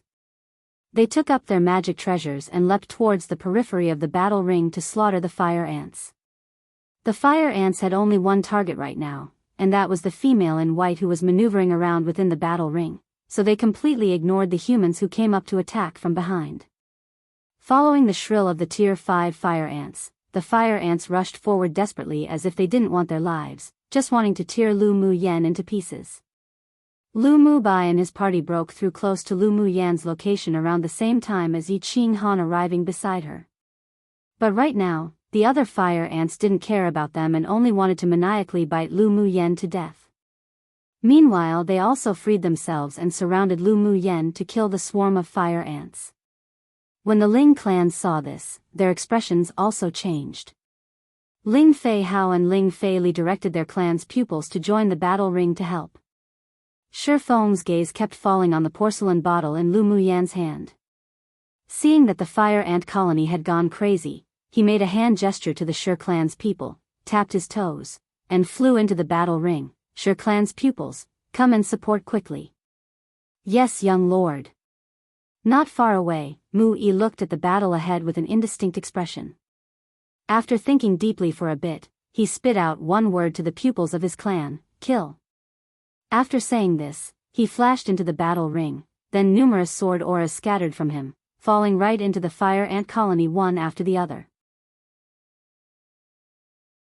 The people from the several other clans didn't hesitate either upon seeing 3 distinguished clans had already acted. Lu Mu Yen also helped them by attracting the fire ant colony, so it was only natural to go help them at this time. Lu Mu Yen exploded with the strength of a sword king with only the cultivation base of a sword spirit, which impressed many elite pupils. Her prodigal behavior of taking pills also made them wring their wrists in pity but also excitement. As a result, many people had their minds focused on befriending her. After all, for being able to take out so many high-level pills that replenish elemental energy, the alchemist behind her definitely wasn't low in grade. Many pupils of the Exine clan and Shui clan were also a little excited when they saw that the others had joined the battle to help, but the two young ladies who were in charge were both silent. They could only you look at me and me look at you, unsure of whether they should or shouldn't help out. Shueling, you're not going to help? Xianing Xian folded her arms, and her expression was terribly grim. Seeing Yi Qinghan desperately guarding that bitch beside her, she just wanted to go and tear her up. Xue Ling sneered, naturally, well, go. Could they not go up in this situation? It wasn't like she was a fool. Having always been admired by countless outstanding men, for the first time, she felt that the elegant and extremely beautiful woman within the battle ring was an extreme eyesore. Come and read on our website Wuxia World site. Thanks. At this time, that woman was like an exceedingly brilliant gem, suppressing her, a woman favored by the heavens. Insidiousness flashed past her heart. Go, but don't do your best. Just put on an act and save our combat power first. Xue Ling's scheming was far deeper than Xianing Xian's. On the surface, she wouldn't display any hostility to Lu Mu Yen, so based on the current situation, she had to put on an act and join the battle ring. The pupils of the Shui clan also knew that their young miss had a beautiful and kind face but did things very insidiously, a classic snakes and scorpions beauty one. Although they didn't agree with her orders inwardly, but they didn't dare disobey, so they all followed her into the battle ring to help while not using all their energy. Young miss, everyone else all went to help. It's not good to just stand here like this, is it? An elder beside Xianing Xian couldn't help but furrow his brows and say. He knew that Xianing Xian was highly arrogant and loved the young lord of the Yi clan so deeply that she couldn't help herself, but how could she be controlled by her emotions at this time? If the people from the other clans and Yanzhou kingdom resolved the fire ants and only the Exine clan watched on the sidelines, then ITLL inevitably aroused disgust against them. Xianing Xian wasn't an idiot either. She concealed the killing intent in her eyes and nodded to everyone in the Exine clan. Go, just act it out like the Shui clan. Yes. Hearing that Xianing Xian hadn't lost her reason because of Yi Qinghan's situation yet, the rest all felt a sense of relief. From their perspective, Yi Qinghan's actions to protect Lu Mu Yen was only normal. After all, Lu Mu Yen was trapped in the battle ring by the fire ants because she went to save his younger sister. But no one dared say anything in fear of angering their temperamental eldest young Mississippi. The targeted attacks of the fire ant colony saved the other people a lot of trouble. They only needed to kill them one by one from the back, and they rarely encountered any counterattacks. When their elemental energy was almost exhausted, they would take turns to replenish and rest. After all, they weren't as prodigal as Lu Mu Yen, and they didn't have that many pills on them to squander either. This was precisely the disparity between them. Mo Yen, can you detect whether the sword monarch powerhouses of the 10 distinguished clans have found the queen fire ant or not? Lu Mu Yen dealt with the fire ant colony that had gone completely insane as she asked Mo Yen telepathically. To continue like this simply wasn't a good idea. The amount of fire ants in the colony was simply enormous. Even if there wasn't a shortage of spiritual energy replenishing pills in her interspatial ring, but if this sort of exhaustive battle didn't end soon, even she wouldn't be able to support herself for long, not to mention those that didn't have that many pills. Mo Yen looked deeply into the distance, released a part of his demonic sense, then replied after a while, hold on for another quarter of an hour, the battle over there will be over soon. Lu Mu Yen pressed her lips together, then took out a few bottles of pills and threw them to Yi Qinghan and the others one by one. As soon as you exhaust your elemental energy, take it. Don't save it, the battle should be over in another quarter of an hour at most. Yi Qinghan and the several people took the pill bottles. Although they were surprised by how she judged that the battle was about to end, but they had an inexplicable sense of trust towards her. She told them not to save it, so they weren't quarrelsome either. They poured the pills in their hands into their mouths one after the other, copying Lu Muyen. A stream of pure and vast elemental energy instantly replenished their dantian. The sword auras they waved was even stronger and powerful as well. The behaviors of the several people also attracted the attention of the other elite pupils, and they all displayed envious looks towards them. It turns out that behaving like a prodigal is so refreshing, no wonder Lu Muyan's so fond of this path. Yunjin poured a bottle of spiritual energy replenishing pills into his mouth and felt the elemental energy in his body completely fill in a short amount of time. He couldn't help but sigh with complex feelings. Xiao Ziang looked at the several people, who all copied Lu Muyen in squandering, as if his flesh hurt. He couldn't resist holding his forehead. Finally, he gritted his teeth and poured the entire bottle of pills into his mouth. His eyes lit up immediately as continuous streams of elemental energy replenished his dantian, and he instantly felt that he had the explosive power to fight again. Seeing the envious, jealous, and hateful gazes cast on them from many of the surrounding people, he swallowed his saliva, but the excitement in his heart was simply beyond words. As it turns out, this sort of luxurious squandering really was refreshing. There's a description in Chinese that translates to having a heart of a snake and scorpion, which means they're as venomous as snakes and scorpions. A vicious person. Same here.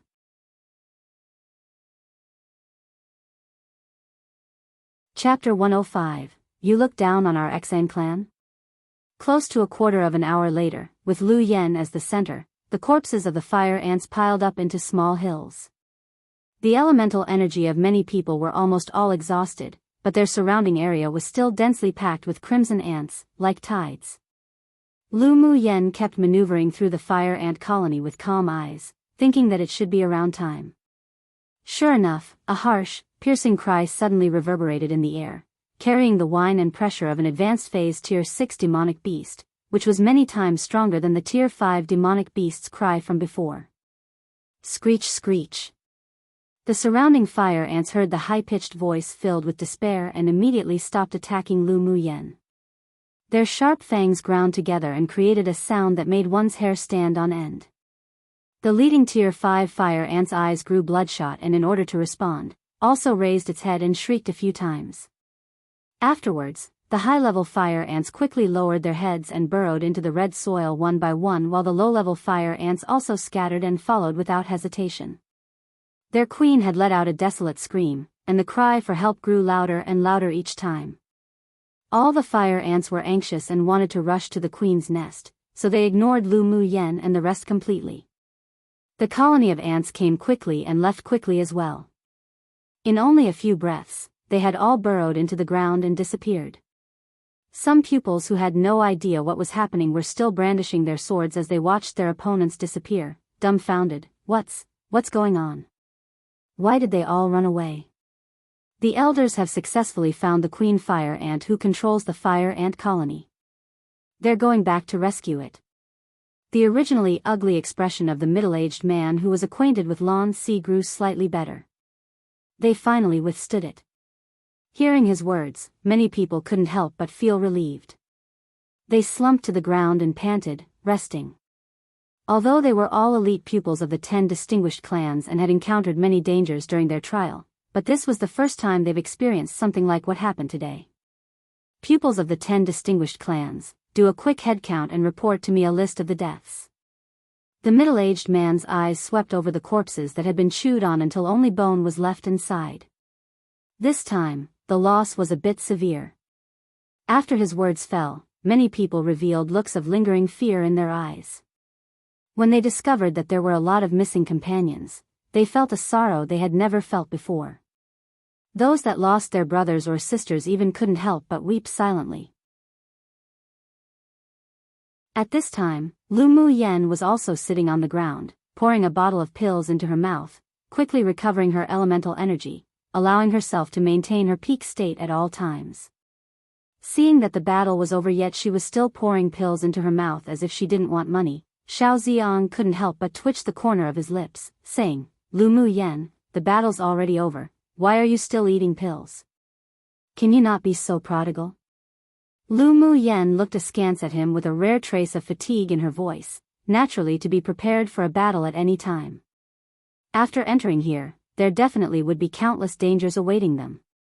Although that Tier 6 Queen Fire Ant was killed by the Sword Monarch elders of the 10 distinguished clans, but the oppressive aura of a Tier 7 transformation stage demonic beast had still not yet disappeared. No matter when, she couldn't let her guard down. Those fire ants won't come back again, will they? Xiao Ziang gasped. If that situation happened again, he really had no energy to fight anymore. Even if he kept replenishing his elemental energy, his physical strength could no longer keep up. He'd definitely die of exhaustion. Lu Mu Yen furrowed her brows and said speechlessly, "Are there no other demonic beasts besides the fire ants here? Can you not ask such idiotic questions in the future?" Xian Ziang smacked his lips, leaned in beside Lu Mu Yen and said with a smile, "How many more pills do you still have on you? How about taking out a few more pills and let us replenish our elemental energy too? Come and read on our website Wuxia World site." Thanks, although he was a grade 1 alchemist, but his pill rate was too low. There were at most only 1 or 2 pills in each batch, and he couldn't even guarantee that he wouldn't waste a batch either. The grade 2 elemental energy enhancing pill they took earlier were all bestowed by the clan. He couldn't possibly refine it himself, let alone be as luxurious as Lu Mu Yen. Lu Mu Yen had always been generous to the people she acknowledged.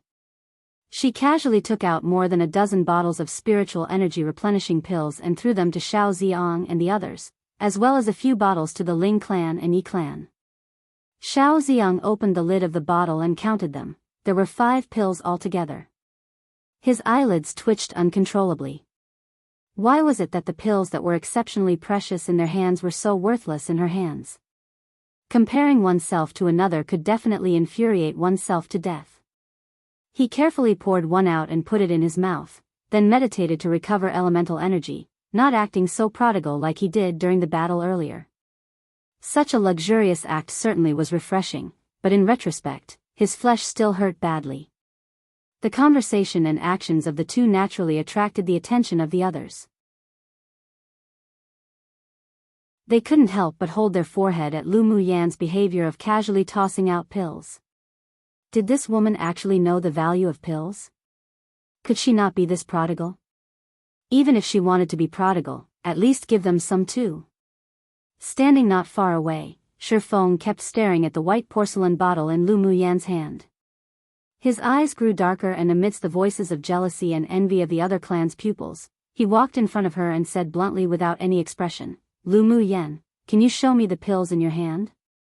When he was fighting earlier, he smelt the pill fragrance and felt that it was extraordinary.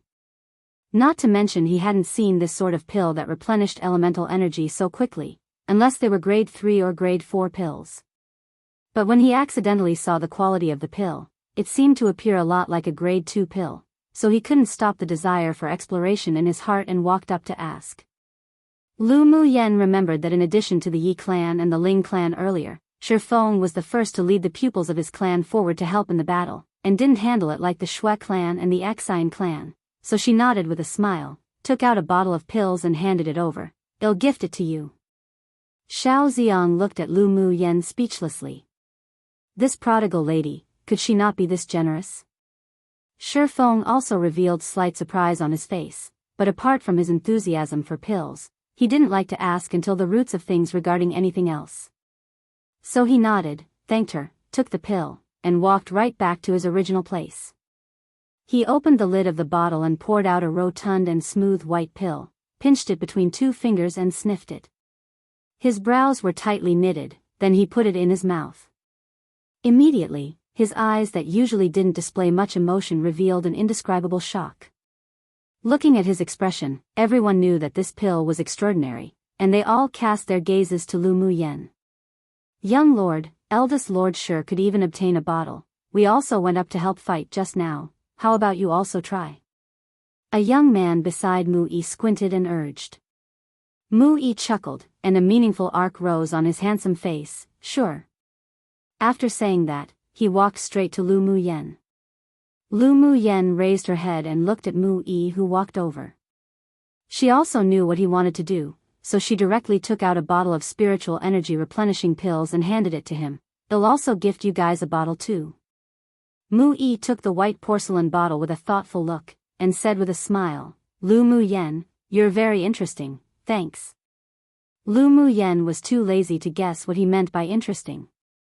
But when she glanced at the surroundings to check for any unusual activities, she discovered that the decision-makers of the various distinguished clans were all waiting to act.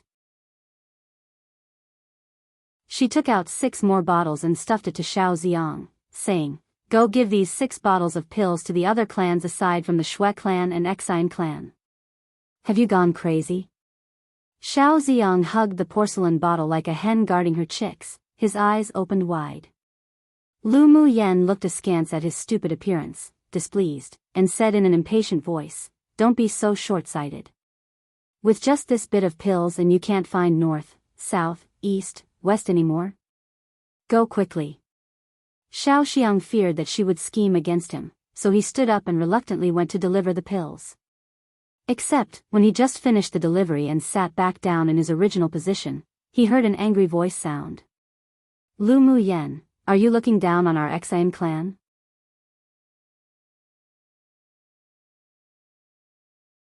Chapter 106, Tear apart all pretenses. As soon as Xian Xian's words fell, everyone's gazes fell on Lu Mu Yen.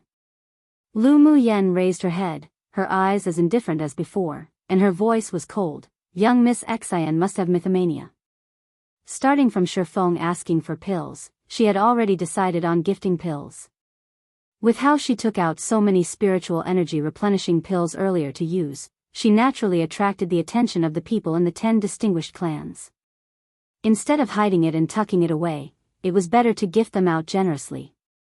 Aside from the Shui clan and Exine clan, the pupils in the other clans bore no hostility towards her, not to mention any grudges. On one hand she bought people's hearts and on the other hand, it was a kind of intimidation.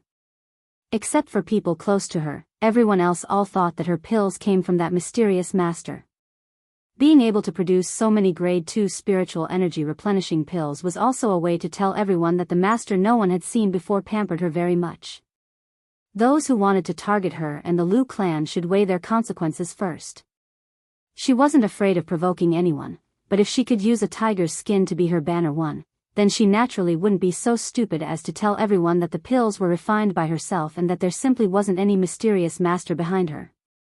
Xian Xian was choked by Lu Mu Yan's words, especially when she saw Yi Qinghan cast a cold and displeased look at her.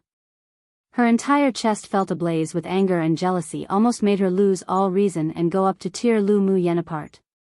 "If you don't look down on the Exine clan, then why did you gift pills to the 10 distinguished clans, all but the Exine clan and Shui clan?" Xian Xian was able to get along so well in the Exine clan like fish in water not only because of her father. She was wild and arrogant but wasn't completely brainless. After thinking a little, she suppressed the anger in her chest and pulled the Shui clan down the water together. After hearing Xian Xian's words, both the Exine clan and the Shui clan's pupils revealed indignant expressions. By doing this, Lu Mu Yen was literally slapping the faces of their 2 clans. "That's right. I also want to know why young Miss Lu would treat our 2 clans so discriminatorily." Shui Ling's beautiful and exquisite face revealed a touch of befuddlement, but she sneered inwardly that Lu Mu Yen was an idiot. If it were her, even if she disliked someone very much, she still wouldn't do such a thing such as blatantly offending 2 clans. Mu Yi stopped the steps he was taking to leave, then took a step back with great interest, wanting to see how Lu Mu Yen would deal with it. Lu Mu Yan's eyes were still indifferent, and her tone was faint. "Am I familiar with the Exine clan and Shui clan? Why must I gift you guys pills?"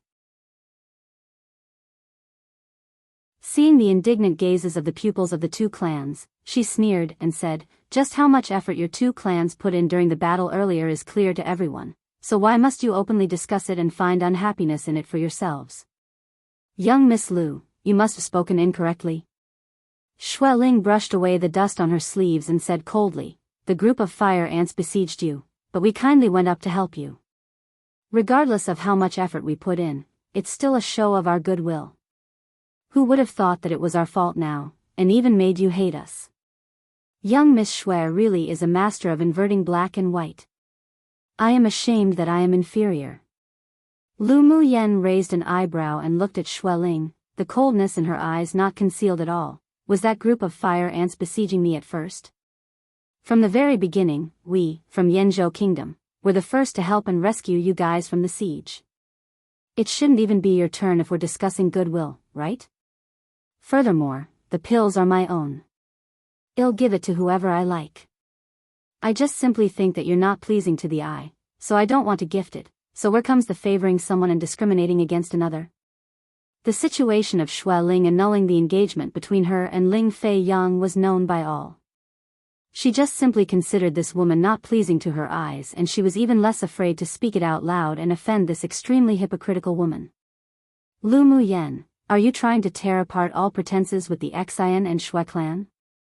Xian Xian saw how clever Lu Muyen was with her words, and how Shui Ling's skills with her mouth simply wasn't her opponent, so she didn't want to go in circles anymore, directly bringing out the Xian and Shui clan. She just didn't believe that this woman wouldn't have any fear against them. Seeing that Xian Xian took the initiative to take on the conversation again, Shui Lin swallowed what she wanted to say, but the killing intent in her eyes kept circulating. Lu Muyen chuckled, and there weren't any ripples in her eyes as she spoke gently, completely indifferent. You say tear apart all pretenses, then let's tear apart all pretenses. You think I'll be afraid? You're seeking death. Xian Xian didn't expect that Lu Muyen would openly challenge the Xian and Shui clan, and a flush of red appeared on her face, obviously angered.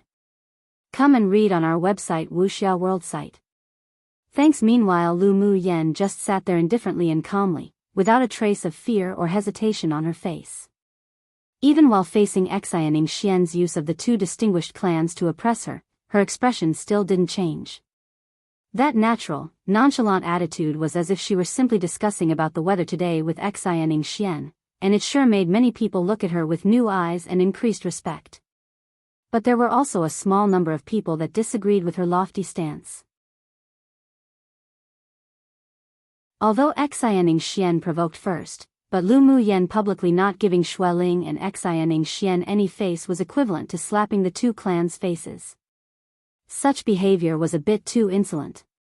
Seeking death? Young Miss Xian wants to raise your hand at me now? I know I offended you in Glacial City, so just take it directly out on me. Why make a fuss about pills? I'll just accept your challenge. Lu Muyen said with slight dominance and boldness, and her eyes even revealed a look of come get me. She had already offended this narrow-hearted woman when she and Xian Xian were competing for that stone in Glacial City. Not to mention the fact that Yi Qinghan's attitude towards her also made Xian Xian constantly reveal a sliver of killing intent towards her as well. The disagreement between the Xian clan and the Ling clan was already known by all. The Ling clan was her maternal clan, so they were destined to hold grudges with the Xian clan. So why did she have to pretend to be a steamed bun too and endure it? And towards the Shui clan and Shui Ling, she wasn't bothered with the superficiality of it all even more. The Shui clan and the Ling clan were already like fire and water, and all they were lacking was actually fighting. How could she enhance other people's spirit and diminish her prestige? So if she lowered her head to the Shui clan, it was the same as slapping Ling clan's face. After hearing Lu Muyen's words, many people revealed expressions of understanding. No wonder Xian Xian had always been hostile to Lu Muyen. It turned out that it wasn't only because of Yi Qinghan. If the two had already held grudges against each other, then with Xian Xian's temperament, it would be difficult for her to let Lu Muyen go. Meanwhile, everyone knew why Lu Muyen's attitude towards the Shui clan wasn't good. In fact, if she deliberately bowed her head and catered to the Shui clan, then that would make people feel contempt towards her. Although the act of not giving any face was a little arrogant, but it could be regarded as filling the Ling clan's face. Lu Muyen, are you certain you want to go against me? Xian Xian asked fiercely as the rage within her was reaching the brink, only wanting to vent it out using force. As long as Lu Muyen dared to say yes, she would immediately handicap her. Xian Xian, so what if I go against you? Our Ling clan aren't vegetarians for. Ling Fei Hao snapped the branch in his hand and looked at Xianing Xian as he said coldly. Yi Qinglu also walked to Lu Muyan's side, staring coldly at Xianing Xian and Xueling, revealing a rare grim expression, and said, "Elder sister Mu Yan was besieged by fire ants to save me. If you have any complaints, you can direct it to me and our Yi clan will accompany you at any time." Since the two women opposite used the Shui clan and Xian clan to pressure Lu Muyan, Yi Qinglu also unconsciously mentioned the Yi clan. Since they're threatening, why not everyone do it together? Who's afraid of who? Yi Qinglu, this is between us and Lu Muyan. What do you mean by sticking a leg into this business? 5. Xianing Xian had never only hated Xueling, that one woman, but also Yi Qinglu, who had never had a good attitude towards her. Now she added another Lu Muyan. Yi Qinglu put her hands on her little pretty waist, raised an eyebrow and said, "Elder sister Mu Yan's business will be my business from now on. If you dare bully her one bit, I'll pay you back tenfold." After she finished speaking fiercely while glaring, she turned to Yi Qinghan to seek praise and said, "Right, elder brother." Yi Qinghan thought it funny as he clenched his fist, brought it to his mouth and coughed into it. Then he nodded solemnly, "Lu Muyan is our Yi clan's benefactor. Whoever touches her is equivalent to opposing our Yi clan." His words were also announcing to everyone that from now on, whoever dared touch Lu Muyan would become an enemy of the Yi clan. One literally means to use a tiger skin as a banner/flag, perhaps during battle. Figuratively means to intimidate someone by using the power of another, often to trick someone. 2. Internet slang meaning to act weak and hopeless. I guess, just imagine how soft buns are. 3. A common saying usually used to encourage others not to belittle themselves by putting others on the higher pedestal. For use colloquially to mean that they aren't weak and they should be reckoned with. 5. Like sticking your nose into someone else's business.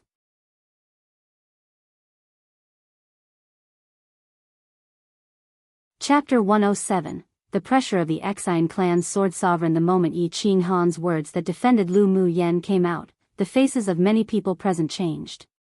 The elite pupils of the other 9 distinguished clans all knew Yi Qinghan's position in the Yi clan. The power of his words were basically the same as the head of the Yi clan. Within the 10 distinguished clans, the Alchemist clan, Shi clan, the Beast Master clan, Yi clan, and the Smith clan, Mu clan, had never interfered in the disputes between the rest of the 7 distinguished clans, always keeping to themselves and remaining neutral. Regardless of whether it were their foundations or strength, or the rare professions that the sword masters of the 3 clans possessed, the other 7 clans simply dared not provoke and offend at all. This time, with Yi Qinghan's obvious defensiveness, did it mean that the Ling clan might board the big ship one that is the Yi clan through Lu Muyan, this string? Those in charge of the several distinguished clans had to reassess Lu Muyan in their hearts. "Qinghan, are you really going to tear apart all pretenses with our Xian clan for this irrelevant woman?" Xianing Xian revealed a pained expression on her face, and her eyes were mixed with deep affection and resentment. Yi Qinghan's eyes were cold, and he spoke lightly, "I have never had a deep relationship with the Xian clan, so where comes the tearing apart all pretenses? Mu Yan is my friend. If the Xian clan is harmful to her, then my Yi clan naturally wouldn't sit idly by." His words were very clear. The Yi clan and Xian clan were just simple acquaintances, and they simply couldn't compare to the relationship between him and Lu Muyan. In fact, everyone present could understand Yi Qinghan's approach. Since earlier, the relationship between him and Lu Muyan clearly didn't appear that shallow. Lu Muyan then also saved Yi Qing's life. Anyone would repay such kindness, not to mention there was a mysterious high-level alchemist behind Lu Muyan, so it was normal for him to come forward and defend her. Towards Ling Fei Hao and the Yi clan's siblings' protection of her, Lu Muyan's heart warmed. She stood up. Despite after such a fierce battle, her white clothes weren't stained with a speck of dust nor blood, and her delicate and stunning face carried an arrogance as if looking down upon the world. Her red lips parted lightly. "Young Miss Xian, if you want to fight then fight, why do you speak so much nonsense?" There was indeed a violent trait within her. Since she was the one that provoked Xianing Xian and Xueling, she didn't need others to clean the grounds for her. Since she was destined to have insoluble grudges against the two, then might as well be openly arrogant. Even if she pierced through the heavens too, she would have her way of getting out. What an arrogant junior. Just when Xianing Xian was irritated by Lu Muyan and wanted to fight, a voice like exploding thunder, with an imposing manner, sounded. Then, more than a dozen people descended from the sky, and each landed in a different place. A tall, middle-aged man with a dangerous aura appeared in front of Xianing Xian. Dad. When Xianing Xian saw the man, her eyes lit up and she shouted in delightful surprise. Towards the middle-aged man who suddenly appeared, many revealed surprised and respectful gazes. This man was the newly promoted sword sovereign powerhouse of the Xian clan, Xian Bojian. You're willful again. Xian Bojian appeared doting and seemed to pamper Xianing Xian very much. Xianing Xian was like a completely different person to her previous imperious attitude. She pursed her lips and grumbled in a sweet manner, "How am I willful? I'm just being bullied by a stinky girl from some random clan." Her tone was like one of a spoilt child while directly ridiculing Lu Muyan's family background who were like ants in their eyes. Xian Bojian cast his gaze on Lu Muyan and swept over her unscrupulously. A dense pressure rolled towards her. When did the Lu clan have such an arrogant girl? My, Xian Bojian's, daughter is not someone who anyone can bully. Seeing the deliberate sword sovereign pressure Xian Bojian released at Lu Muyan, Yi Qinghan and the others' complexions changed. They wanted to speak up but was stopped by Lu Muyan with a look. She straightened her back, her eyes like torches, and the mental energy in her sea of consciousness condensed into a dense net to greet that pressure. Come and read on our website Wuxia World site.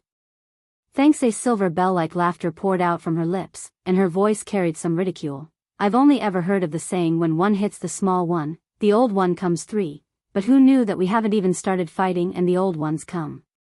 And the moment a sword sovereign powerhouse arrives, the moment he shows the attitude of a bully towards a sword spirit cultivation-based junior, it truly is eye-opening. Her meaning was obvious. Before I even started fighting with your daughter, you came out and used the strength of a sword sovereign to oppress me, a sword spirit cultivation-based junior, narrow-minded, small-bellied. The face of the sword sovereign powerhouses was all lost because of you. Lu Muyan had her own pride. So what of a sword sovereign powerhouse? She wouldn't bow her head to anyone. What's more, in this situation, she expected that it was simply impossible for Xian Bojian to really kill her in front of so many people. At most, he would use force to pressure her and teach her a lesson. Trying to make her surrender or apologize and use it to indirectly slap the Ling clan's face, as if she'd allow him to do as he wanted. If one submitted and backed away today due to fear because of the gap in cultivation bases, then one would surely bring upon themselves a heart demon in the future. If one wanted to perfect their cultivation base, then it'd be difficult to progress. Gasp. After Lu Muyan's voice fell, many people couldn't help taking in a cold breath. Lu Muyan, this woman was indeed a lunatic who didn't play the cards according to reason. She was a small sword spirit. Even if she did have the strength to fight a sword king, but she dared to openly challenge a sword sovereign powerhouse, she really was bored of living. Other than that, there were also a few people who noticed that although Lu Muyan's forehead overflowed with a layer of fine sweat and her body swayed slightly, but the pressure of the sword sovereign actually passed over her head, as if something was blocking most of that power. Xian Bojian's originally smiling face suddenly became very grim, and with a cold snort, a vaster pressure rolled towards her and attacked her with a sliver of elemental energy. Junior, do not dare to be so wild. Lu Muyan's eyes grew slightly colder and her upright back remained unchanged. Her mental energy turned into numerous invisible dense nets, blocking most of the pressure and elemental energy's momentum. Although her spiritual sense was very strong and her mental energy was rarely matched by others, but because of the suppression of the laws of heaven and earth, plus the huge gap in their cultivation base, she just felt hot blood rise from her chest and a trace of blood flowed from her lips. She closed her eyes and the plain white clothes that wrapped around her petite and exquisite body billowed in the wind. She stood still, unyielding, her face still calm as usual, composed, as if a blooming snow lotus, proud and independent, and stunningly beautiful. Mo Yan, constantly be prepared to use the secret skill. Lu Mu Yan's voice sounded in Mo Yan's sea of consciousness. A rare trace of scarlet mixed with coldness appeared in his usually indifferent eyes. All right. Xian Bo Jian saw that Lu Mu Yan actually withstood the pressure that was mixed with some elemental energy of a sword sovereign without a change in expression. Although he didn't use his full strength, but if it were a normal sword spirit, they'd probably have long flown out and bled profusely. Severe injuries were inevitable. The invisible force that blocked his pressure made his heart sink. Just what sort of secret did this Lu Mu Yan possess? Could it be protection from a spirit treasure? Because Lu Mu Yan's mental energy barrier was quite special, as long as she deliberately suppressed it, there wouldn't be any large fluctuations. So people, including Xian Bo Jian, all never would have thought that it was the mental energy, released from her sea of consciousness, that withstood the pressure. One board someone's ship/boat, meaning to become allies with someone. Usually positive and used to express how lucky the person/people are, but there are negative examples. This one is positive. 2 To pierce through the heavens usually means that someone is in big trouble because of what they did or said, etc. Usually used with even if, such as in this situation. 3 Literally describing a situation where after a child of the family get bullies, the seniors in the family come, i.e., parents. Usually used as a phrase of ridicule to call someone weak for needing to rely on their parents.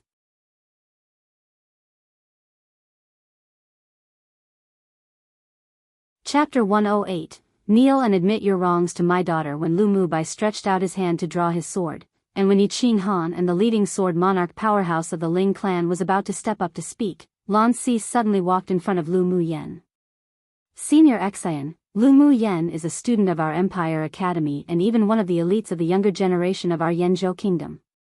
She is relatively young and impulsive, so if there is any offense, I ask that senior excuses and forgives and not fuss over this with this junior. Then he flicked his sleeves lightly and an invisible wave dissolved the last bit of pressure that enveloped Lu Mu Yan. His handsome and elegant face still carried with it a gentleness, appearing as if a jade-like gentleman. Except the forcefulness his words carried couldn't be ignored. Lu Mu Yan shouldn't tolerate having the sword sovereign of the Xian clan teach her a lesson. Although Yanzhou kingdom wasn't as strong as the overall strength of the 10 distinguished clans, but their foundation wasn't weak at all. The sword sovereign powerhouse of the imperial family wasn't just a little bit stronger than Xian Bo Jian. As soon as Lan Si appeared, Lu Mu Yan felt the taste of blood in her chest dissipate. She was a little surprised inwardly. What did this fox want to do? Suddenly, the gentle voice of a male, like spring water, sounded in her sea of consciousness. I'll take care of this matter. Lu Mu Yan was naturally not afraid of Xian Bo Jian. Although she was only a sword spirit after she established her foundation, but her strength was actually equivalent to a peak phase sword king, and her spiritual energy was even richer and purer. She even had countless methods, plus Mo Yan's secret skill, so although yes, she couldn't beat Xian Bo Jian, but it was possible to escape from his grasp. It was just that if they really had to walk until that point, she and Mo Yan would have to pay some prices. Now that Lan Si stepped up, she wouldn't be foolish and let emotions affect her decision, so she replied with an, all right, then stood behind Lan Si and watched quietly for any changes. Lan boy, are you threatening me with Yanzhou kingdom? Xian Bo Jian's expression wasn't very good, and his voice was cold. Lan Si was neither humble nor haughty as he smiled handsomely and elegantly like the spring breeze and said, this junior does not dare. But before we came to the glacial mountain range, the emperor and imperial teacher ordered this one to take care of Lu Mu Yan, not allowing any accidents to occur to her, so this junior could only thicken my face and request senior to give some face. He didn't think that Lu Mu Yan did anything wrong. From the very beginning it was the young miss from the Xian clan that was aggressive and pressing. To think this sword sovereign powerhouse wasn't embarrassed to involve himself in the situation between the younger generation, Lan Si sure felt like he lost face for him. If Xian Bo Jian didn't give face, then he could only tear apart all pretenses. Lu Mu Yan wasn't just the granddaughter of the Ling clan's patriarch but also a trial student of Yanzhou kingdom. Plus, he also had some selfish motives, so as long as he was here, he'd definitely protect her. I need to give a young boy who had only recently advanced to Sword Monarch some face? No wonder the students of your Empire Academy are so wild. It turned out that they were all like your principal, being taught verbally and by example. Before advancing to a sword sovereign, Xian Bojian had a deep grudge against Yuanli, and even had a sense of hatred towards the entire Empire Academy of Yanzhou Kingdom because of it. So towards Lan Si, who was also a teacher of the Empire Academy, he also disliked. And Lu Mu Yen wasn't only a student of Yuanli's academy, but also a part of the Ling clan, their enemy they want to eradicate. That's why today he would lower himself and use his daughter's words to take advantage of the situation and humiliate Lu Mu Yen. As such, he could not only slap Yuanli's face, but also let the Ling clan lose face together. Originally he thought that Lu Mu Yen, that little junior, would definitely be forced to subdue. Then he'll let her bow and apologize to his daughter in public, humiliating the Ling clan as well. But he didn't expect that this stinky girl was a person who knew no fear and was an exceptionally arrogant tough bone. The fact that Lu Mu Yen refused to lower her head and even spoke with ridicule not only let him not achieve hitting Yuanli and Ling clan's face, but actually allowed someone to say that he, a sword sovereign, oppressed the weak. This feeling of being confronted and counter-slapped in the face by a junior truly made him angry. He was precisely oppressing the weak, but what can anyone do to him? The most important thing was that there was an intuition deep in his heart that he must not let go of Lu Mu Yen, this little junior, today, otherwise there'd be endless troubles in the future. Lan Si's handsome and elegant face was also dyed with a bit of anger. If it weren't that his identity couldn't be easily exposed, he definitely would have torn Xian Bojian's body into thousands of pieces. Then what does Senior desire? Come and read on our website, Wuxia World site. Thanks. In fact, we don't need to fight like this either. As long as the girl of the Lu clan kneels down to my daughter and admit her wrongs, then this matter will be over. Otherwise, don't blame me for not being courteous. Xian Bojian looked at Lan Si and Lu Mu Yen with belittling and despise. He really didn't put these two people at heart. An unprecedented storm was brewing in Lan Si's eyes, and the slender fingers under his sleeves were prepared to form seals. Lu Mu Yen sneered and said in an extremely arrogant manner, "Sure enough, both father and daughter all have mythomania. The upper beam is not straight, so the lower beam's crooked too. One. Make her kneel? What a huge joke. She, Lu Mu Yen, hasn't bowed down to anyone in her 2 lives. A puny Xian Bojian was worthy? She knew that whether she yielded or remained firm today, this sword sovereign from the Xian clan would still want to humiliate her regardless. If she really knelt and admitted her wrongs, not only could the Lu clan and Ling clan lose face, but from now on, she probably should never even bother thinking about advancing into the ranks of the strongest. Wow! Hearing such arrogant words from Lu Mu Yen, countless people couldn't help but be shocked and puzzled. Was it that this lunatic didn't want her life? You're courting death. Xian Bojian showed unprecedented killing intent in his eyes. His right hand formed hand seals and a column of water tore through the air and turned into a blue Jiao dragon, whizzing towards Lu Mu Yen. Lu Mu Yen raised her head and stared at the Jiao dragon formed by water elemental energy condensation. So this was strength displayed by a sword sovereign powerhouse. It was indeed condensed rather like a Jiao dragon, but it only looked like the real thing and wasn't one. Xian Bojian's water attribute elemental energy law was still far from being comprehended to perfection. Her gaze locked onto the roaring Jiao dragon that flew towards her as her 2 hands formed hand seals quickly in the air. Traces of fire elemental energy overflowed from her body, and she instantly became a flaming person. Roar! A fire dragon rushed out from behind her with thunderous momentum, raised its head in the air and roared. There were transparent jade runes that wound around the fire dragon, constantly circling the dragon's body, looking mysterious and unusual. The water Jiao dragon, with the elemental energy pressure of a sword sovereign powerhouse, wiped out everything in its way as lines upon lines of cracks formed, like autumn winds sweeping away fallen leaves, directly attacking towards Lu Mu Yen. Lu Mu Yan's eyes remained cold, and her face was still light like the wind and clouds as her slender, jade-like hands flipped a few times. Her lips spit out a word gently, go. All one saw was the fire dragon whistle into the sky from behind her, as if stepping on clouds and mist. With a spin, it directly greeted the Jiao dragon. The one water one fire elemental energy condensation of the two people stunned everyone. But everyone could all feel that in resemblance to the real thing, Lu Mu Yan's appeared to be closer. But it was a pity that due to the difference in cultivation base, in terms of the pressure and momentum, the fire dragon was still a lot weaker than the water Jiao. Lu Mu Yan never expected her own fire dragon, made from fire elemental energy condensation, could win that water Jiao. The difference in cultivation base was too big and simply couldn't be remedied. But she added the Azure Dragon token of the 4 symbols array into the condensed fire dragon. This was her real intent.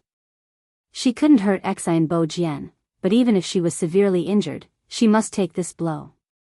This was her, Lu Mu Yan's, pride. Boom boom. The blue Jiao dragon and the scarlet fire dragon roared ferociously and bit towards each other's neck. One used to say that the person below behaves unworthily because those above them do precisely that. In this case, used to say that the daughter behaves so unworthily because her father behaves like that. Random side note, man, Jun Jiuling drama was a fun watch. Maybe a 9 out of 10 for me, maybe even 10 out of 10. My view is obviously very subjective, and there definitely needs some suspension of disbelief when watching, but it's meant to be a fun angstless watch imo. It actually feels like a drama that might follow the novel's plot quite closely because the situations that occur appear a lot in historical novels that I've read but hardly appear in actual drama, maybe because of that suspension of disbelief. And yet I love it so much. Especially a female lead who's actually intelligent and mentally strong. Man, but why is an intelligent and strong female, doesn't even have to be physically strong, that hard to adapt into drama? So many dramas have been butchered because of that. I never watched those. Now I wonder if Rookie Agent Rogue will be too dark/political/heavy for me. Zanilia Zhao's, aka Zhao Liying's, dramas are usually good, but there were some I didn't watch because the plot wasn't my cup of tea. Let's see how this goes.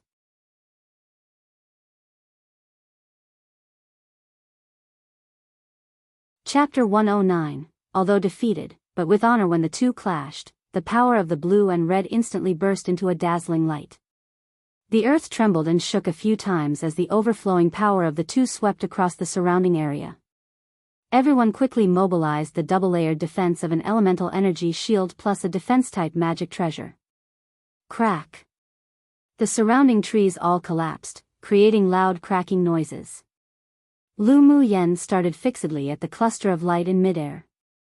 The fire dragon gradually disappeared, and although the blue Jiao's color dimmed quite a bit, it still flew towards her with terrifying force, breaking through the red, foggy light without stopping. Most of the spiritual energy within her body was used for the fire elemental energy condensation. She could only use the remaining bit of spiritual energy to turn into a transparent circle of light to envelop herself. With a snap of her fingers, the jade runes on the fire dragon instantly rotated. A palm-sized jade-colored transparent azure dragon emerged from the disappearing fire dragon and arrived first in front of Lu Mu Yan at the speed of lightning. Boom boom. Although the jade-colored rune dragon was small, but the power that burst from within wasn't weaker than the previously condensed fire dragon. After a few loud blasts, the blue Jiao dragon and the jade-colored rune dragon both vanished into oblivion in this world. Pu. After all the light curtains dissipated, Lu Mu Yan spewed out a few mouthfuls of blood and her body was blown back by the blue Jiao dragon's remaining force. Yener. Mu Yan. Lu Mu Yan. Elder sister Mu Yan. Different voices sounded at the same time in anxiety and worry. Her feet kept sliding backwards and her waist-length black hair flew, unbridled. A few more mouthfuls of blood spurted out, then finally, she stopped at around 100 meters away. She held her chest and stabilized her figure with a stream of blood flowing out of her lips. Her face remained unchanged as she raised her head, her eyes looking at Xian Bo Jian with endless coldness, and said, "Today's blow, I took it. It will be returned 100 times in the future." The current her couldn't be considered fine. Her abdomen was churning with blood and force, obviously having suffered internal injuries. If it weren't that the flesh-refining skill was about to break through to the second layer and her bodice toughness was comparable to that of a Tier 5 demonic beast, she was afraid that a few ribs would be broken today. Ever since arriving at Tianling continent, it was the first time she had been in such a sorry state. But she didn't regret her behavior. What was there to fear? She didn't lose at all in this battle. From the battle with Xian Bojian earlier, she understood the strength of a sword sovereign and saw through the gap between herself and a sword sovereign powerhouse. Her desire to grow even stronger was burning fervently. Although Lu Muyen was injured at this time, but her imposing manner had not diminished the slightest. Instead, she unconsciously revealed a sense of dominance, of wildness and arrogance within this world, startling everyone. This woman was definitely a lunatic. She was already vomiting blood and was injured, yet she still dared to speak so harshly against Xian Bojian. But many people also acknowledged Lu Muyan's strength in their hearts. After all, one might well ask, who dared to take on a blow from a sword sovereign powerhouse at a sword spirit cultivation base? Although she was severely injured, but she was still like a snow plum, standing proudly in the snow, its delicate fragrance brightening one's eyes. Such courage was worthy of admiration. And her elemental energy condensation, along with the jade-colored rune dragon used later, also made many completely acknowledge her strength. Lu Muyen was not simply a useless vase that only looked good. For a long time now, she was no longer the trash that was once spoken of amongst people. The her today, although didn't have the strength to fight a sword sovereign, but she had an imposing manner no weaker than a sword sovereign powerhouse. The gap in cultivation base opened an insurmountable distance, but many people thought that she hadn't lost. Just from that one confrontation now, although Lu Muyen was defeated, it was with honor. Come and read on our website Wuxia World site. Thanks. Xian Bojian obviously didn't expect that Lu Muyen would take on his water jiao made from elemental energy condensation. He didn't use all his strength just now, but he also used at least 6 or 7/10. What shocked him the most wasn't the fire dragon condensed from elemental energy, but the jade-colored rune dragon that emerged from the fire dragon. That rune dragon actually gave him a faint sense of danger. If Lu Muyan's cultivation base was comparable to his, or was at middle phase sword monarch cultivation base, in a battle like just now, he was afraid that he would inevitably be injured. This woman must not remain alive. This was the firm thought that rose in Xian Bojian's mind. Presumptuous, go die. Xian Bojian also disregarded the dignity of the strong. Provoked by Lu Muyan's words, a huge, dark blue sword appeared in his hand. He channeled 8 or 9/10 of elemental energy into it, then he swung hard. An even more violent and raging sword aura erupted, which was even stronger than the Jiao dragon made from water elemental energy condensation. The violent gust of wind, combined with a sword aura, headed directly towards Lu Muyan's forehead. Mo Yen. Lu Muyen rubbed the blood on her lips and looked at Xian Bojian raising his sword with coldness and indifference in her eyes. Mo Yan's eyes grew cold, and the pressure of a king-class demonic beast gradually spread out. When he was just about to use his innate talent to fight together with Lu Muyen, suddenly a sword aura that was not weaker than Xian Bojian's came from the side. Hoo! 2 sword auras clashed instantly, but unexpectedly, it didn't explode with any energy fluctuation. The sword aura that came from the side seemed to carry a power that contained the heaven and earth, instantly merging with Xian Bojian's sword aura, and then squeezed out from a small crack in space. Neither of the 2 sword auras affected the people present. Then the space rift that had been forcibly torn open quickly closed and a voice came from Yi Qinghan's direction. Xian Bojian, that is enough, don't lose the face of a sword sovereign powerhouse. At this moment, a handsome and beautiful silver-haired man suddenly appeared beside Yi Qinghan with a very gentle and soft smile on his face, as if he could pardon everything. Seeing that the crisis was temporarily resolved, Mo Yen immediately dissipated the king-class pressure that was about to take form, taking the chance when people weren't paying attention. The demonic energy that was churning inside his body returned to calmness. The hand seal that Lan Si was forming within his sleeves also instantly came to a stop. He calmed down and retracted the power in his dantian that was about to open a layer of his seal. Yi Zhan. Xian Bo Jian looked at the person that arrived and his pupils constricted. Hearing Xian Bo Jian's voice, the eyes of all the people present turned to the silver-haired man in black clothes who just appeared. Yi Zhan, the youngest sword sovereign in the Yi clan and even among the 10 distinguished clans. At only 26, he had stepped into the ranks of a sword sovereign powerhouse and became the peerless genius of the 10 distinguished clans that was hard to find even in 100 years. His talent and strength, compared to the strongest talented elites of the other 3 regions on this continent, was only superior and not inferior. He was also the idol in the hearts of countless elite pupils of the 10 distinguished clans. Yi Zhan, are you going to intervene now? Xian Bo Jian's expression was fearfully grim. He didn't expect that Yi Qinghan and Yi Qinglu was actually able to invite Yi Zhan to help Lu Muyen. This man who was always wearing a tolerant and soft smile made Xian Bo Jian dislike him extremely. Although Yi Zhan, who had just passed 30, hadn't yet broken through sword sovereign to the next step, but even he couldn't see through the strength of this person. What made him most afraid was that Yi Zhan also had a tier 7 spirit pet at the transformation stage. If he went against Yi Zhan today, he definitely wouldn't be his opponent. The Lu clan's little girl saved my clan's Qinglu before, so you tell me whether I should make a move or not. Yi Zhan wore a smile on his face and his voice was as clear as spring water, but it made people feel a chill for no reason. Little paternal uncle, why are you so slow? Yi Qinglu was pleased to see Yi Zhan's face and complained with a tone as if acting spoilt. Elder brother sent out a distress signal for ages already and you just arrived. Humph, otherwise elder sister Mu Yen wouldn't be hurt by that old thing. You girl, I came as soon as I received the signal. There was a hint of helplessness in Yi Zhan's eyes as he looked at the Yi clan siblings softly and lovingly.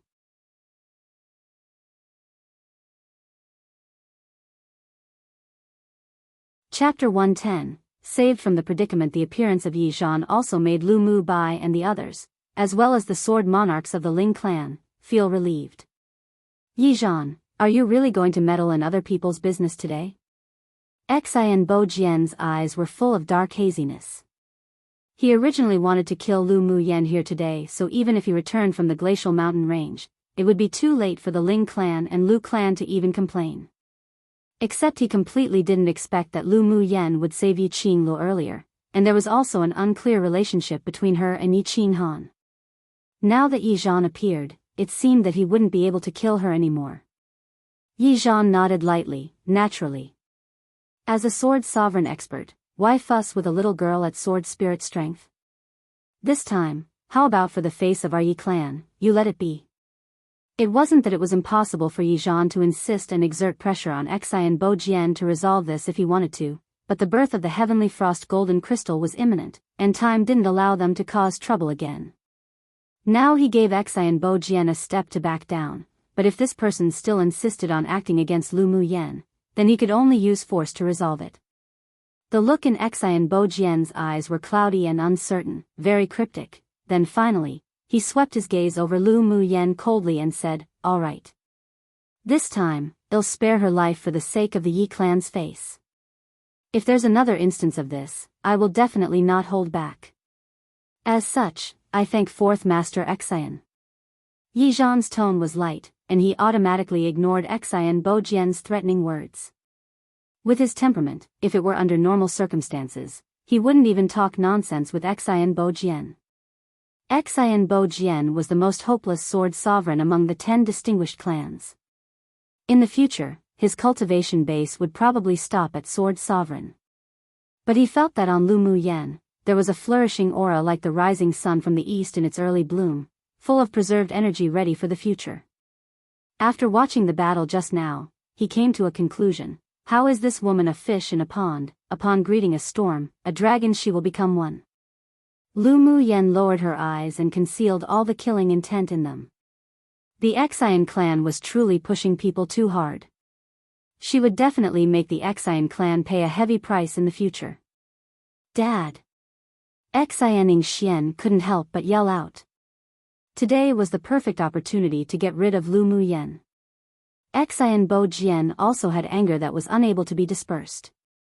But the current situation didn't allow him to directly confront Yi Zhan. Putting aside Yi Zhan's own extraordinary abilities, it wouldn't be worth offending the Yi clan just to kill a junior. Shut up. Let's go. Xian Bo Jian glanced at Xian Xian coldly, preventing her from continuing to speak. Then he waved his hand and turned around, leaving the woods with the Xian clan. I'll definitely have you die next time. Xian Xian stomped her foot. Before she left, she had turned around and looked at Lu Mu Yen viciously, then left unwillingly after leaving the harsh words. Lu Mu Yen sneered inwardly, the next meeting, I'll definitely have you die too. She took out a bottle of pills for healing from her interspatial ring and poured it into her mouth. A coolness instantly spread all over her body, suppressing that painful heat in her chest quite a bit, and the churning state of her abdomen also stopped. She raised her head and looked at Yi Zhan, saying, "Thank you greatly, senior, for helping me." She had her ways to escape without Yi Zhan, but she naturally owed a personal favor to this person since he acted. A faint smile rose on Yi Zhan's lips, and his voice was as sweet and cold as spring water. No need. Towards this woman with extraordinary combat power, he still somewhat appreciated, and he knew that she must still have some trump cards unused, otherwise it was impossible for her to face that sword aura that was enough to kill her without any change in expression, remaining calm and composed. You all recover for a day and then hurry along. The heavenly frost golden crystal would be born in 2 days. Well, take our leave first. Yi Zhan turned to look at Yi Qinghan and said. All right. Yi Qinghan nodded, revealing slight fondness on his face. Come and read on our website Wuxia World site. Thanks. Immediately, Yi Zhan walked towards the end of the forest. His black robe paired with the head of silver made his tall figure appear otherworldly, and the moment one didn't pay attention, his figure was completely hidden in this world. Yenner, are you all right? Lu Mu Bai stepped forward and looked at Lu Mu Yen with worry. When Xian Bo Jian acted, he simply had no time to rescue her and could only look on helplessly as the sword aura cut towards his sister's forehead. The pain and forlorn desolation in his heart made Lu Mu Bai realize that he was still too insignificant. He squeezed his fists. He had never had a greater desire to grow stronger. Only when he grew stronger and stronger, until he placed himself above this entire continent, could he protect his family. Lu Mu Yen raised her head and smiled at Lu Mu Bai charmingly. Elder brother, don't worry, I'm fine. Yun Lan and the others also came over, each with incomprehensible emotions in their eyes. The battle between Lu Mu Yen and the Sword Sovereign shocked them and also aroused their desire for strength. Yi Qinglu walked beside Lu Mu Yen and held her wrist affectionately, her eyes filled with admiration. Elder sister Mu Yen, you're so amazing. In the future my little paternal uncle will no longer be my person of worship, you're the goal I want to chase after. Looking at Yi Qing's less adorable, innocent smile, Lu Mu Yan's heart warmed. She stretched out her hand and tapped the tip of her nose smiling as she said, sure. She felt very fated with Yi Qinglu and treated her like a younger sister in her heart.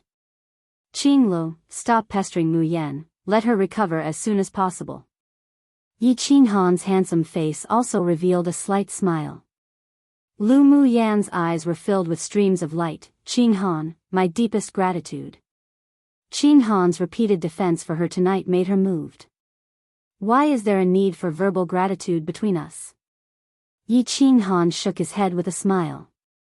In his heart, he didn't want Lu Mu Yen to settle everything too clearly with himself. That gorgeous figure had already inhabited his heart. Then I won't be polite from now on. Lu Mu Yan's eyes were dyed with some cheeriness. In front of a friend that she acknowledged, she indeed didn't need to be polite in the future. Today's fight must have made everyone tired. You all quickly restore your elemental energy and physical strength. There's still a tough battle to be fought later. Lu Mu Yen saw the concerned and caring gazes surrounding her and suddenly felt a belonging towards this world. Other people's elemental energy and physical strength were indeed heavily depleted, so they each found a vacant seat near her and sat down to recover. Lu Mu Yen walked beside a large tree and sat down, poured out a few pills again and took it.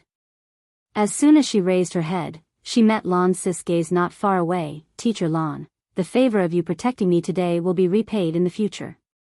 Lu Mu Yen moved her mouth silently. Lan Sis' gentle and elegant face was full of interest. This woman could surprise him every time. He opened his mouth and mouthed a few words. "I await your repayment." With amusement, Lu Mu Yen looked at Fox Lan, who used his gentleness, handsomeness, and elegance to hide his true nature. This man definitely wasn't as simple as he appeared on the surface. Before Yi Zhan acted, she felt a fluctuation of an erased seal from Lan Si. She was certain that this man had hidden his strength. "All right," Lu Mu Yen said softly, then closed her eyes and began to recuperate. She must adjust her physical condition to its peak state within a day. She's going to take that heavenly frost golden crystal for sure. There was a strong sense of crisis in her heart. She felt that various accidents would occur in the coming battle for the heavenly frost golden crystal. The Xian clan's father and daughter might even secretly act against her. She reached out and rubbed the faintly gleaming ice bangle on her wrist. There was actually a little more connection between her and it because of that battle just now. "Ming Xiao, we're about to meet again soon." One quite self-explanatory, but the fish in a pond is an idiom. She's no mediocre person and instead will achieve greatness.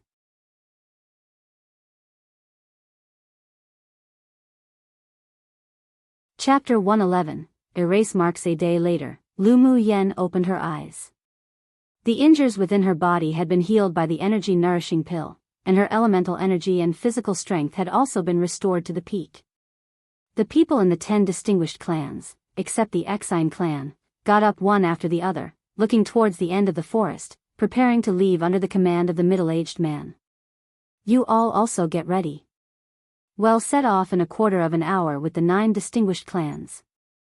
Lan Si leapt off a big tree, casually arranged his clothes, said to the students of Yanzhou Kingdom. "Teacher, are we going to cooperate with the people from the 9 distinguished clans?" After experiencing some incidents in the glacial mountain range, Jianghu no longer had the silly smiles he had before entering the glacial mountain range and talked a lot less as well. Lan Si chuckled lightly, "No. After arriving at the birthplace of the heavenly frost golden crystal, every ally is an enemy. We're just traveling together for now." Jianghu nodded and didn't say any more. Although deep down in his heart he longed to obtain the heavenly frost golden crystal, but he was aware that he didn't have the ability to obtain it. The 9 distinguished clans and the pupils of Yanzhou Kingdom, listen. The middle-aged man, the leader of the 10 distinguished clans, clapped his hands and gathered everyone, then said, "We will travel together now. After we find the heavenly frost golden crystal you will all separate. This includes all the alliances made within the 10 distinguished clans, end it when we arrive, and we each listen to fate." Previously, the 10 distinguished clans unanimously agreed to make an alliance because they wanted to seal the news. After arriving at the place the heavenly frost golden crystal was to be born, who would still obey that alliance? Naturally it was who snatched it. Would it belong to who? Yes. Everyone replied in unison. "Go." The middle-aged man waved his hand and all the elite pupils quickly headed towards the depths of the forest. Lu Mu Yen scanned the people in the 9 distinguished clans and she found that all the sword monarch powerhouses that appeared before were not in this team at this time. They probably all went ahead long ago to prepare for battle. This time, the main reason the 10 distinguished clans sent elite pupils to contend for the heavenly frost golden crystal was probably to help them gain experience. Judging from the appearance of the 2 sword sovereigns, the other sword sovereigns from the other clans must have also reached the glacial mountain range already, and there must be even more sword monarch powerhouses. Lu Mu Yen curled her lips. She wondered whether the imperial teacher succeeded in inviting the 2 sword sovereign powerhouses of Yanzhou Kingdom. She had absolutely no fear at the arrival of so many powerhouses, and instead, felt that it should only be natural. The stronger they were, the more interesting it was to compete for it, wasn't it? Although she didn't like using sinister crafty plots and means, but she did like to take advantage of chaos. The group of people rushed non-stop, and it was also inconvenient for Yi Qinghan and Yi Qinglu to leave the Yi clan's team, so they would only communicate with their gazes with Lu Muyan. Ling Fei Hao also stuffed an emerald jade into Lu Muyan's hand, telling her that when she was in danger, she should crush the emerald jade and the strongest sword monarch of the Ling clan would sense it. All the way, it was abnormally quiet. There weren't any movements from any demonic beasts. Everyone was constantly wary and alert while Lu Xiang would cast complicated gazes towards Lu Muyan from time to time. Ji Hansu, who was not far beside her, noticed Lu Xiang's strangeness and remembering the bit of news he had accidentally received, he fell silent for a bit, then finally gritted his teeth and slowed down slightly. When he approached Lu Muyan, he called after her. Lu Muyan. Lu Muyan glanced at Ji Hansu, who usually didn't have much interaction with her, and it could even be said that they had conflicts with each other because of what happened before with Yungu. She couldn't guess what his purpose of calling out to her was. What is it? Be careful of Lu Xiang. Come and read on our website Wuxia World site. Thanks. When the two passed by each other, Ji Hansu whispered exceptionally softly into Lu Muyan's ear as if he didn't say anything, then he said no more and pulled their distance apart again. He kept up in speed and continued to follow the team, but didn't look at her anymore, nor spoke. Lu Muyan was a little surprised about why Ji Hansu would caution her. She only thought that perhaps Lu Xiang was suspicious but didn't take it to heart. Now, because of Ji Hansu's caution, she was a little more concerned. In the immortal cultivation world where the weak became meat for the strong, she broke through to the body fusion stage, and could even almost advance to the great ascension stage. Throughout, she had always known one true principle. Never underestimate anyone who appeared to be inferior to your cultivation base or strength. The details decided one's success or failure. Sometimes what ruined things were precisely those inconspicuous people or events. She spread her spiritual sense and also discovered that Lu Xiang cast frequent strange gazes towards her, and even left black stones on the ground or black scratches on large trees every now and then. Lu Muyan's eyes darkened slightly. This Lu Xiang wasn't very strong, but there was always a sense of disharmony about her. Lu Xiang's actions of tossing stones and scratching trees were obviously leaving marks for people, and it seemed that someone was preparing to be the oriole behind the mantis that stalked the cicada one. Mo Yen, do you think there's a problem with the woman who was fighting with me before? Lu Muyan asked Mo Yen using mental energy as she rushed. Mo Yen's deep and serene black eyes rolled in thought. He didn't turn his head and replied with certainty, naturally there's a problem. There's a power sealed in her body, the same as the power that could instantly raise one's strength used by the woman that you last faced off with during the Academy's grand competition. A hint of confusion crossed Lu Muyan's eyes and then a small, calculative curve rose on her lips. Mo Yen. What do you want to do again? The flame-like fur on Mo Yan's head moved. As long as this woman displayed such an expression, it was definitely to calculate against someone, and she'd definitely want him to act. You can erase all the secret signals she left on the way, right? Lu Muyan obscurely looked at the stones Lu Xiang dropped again.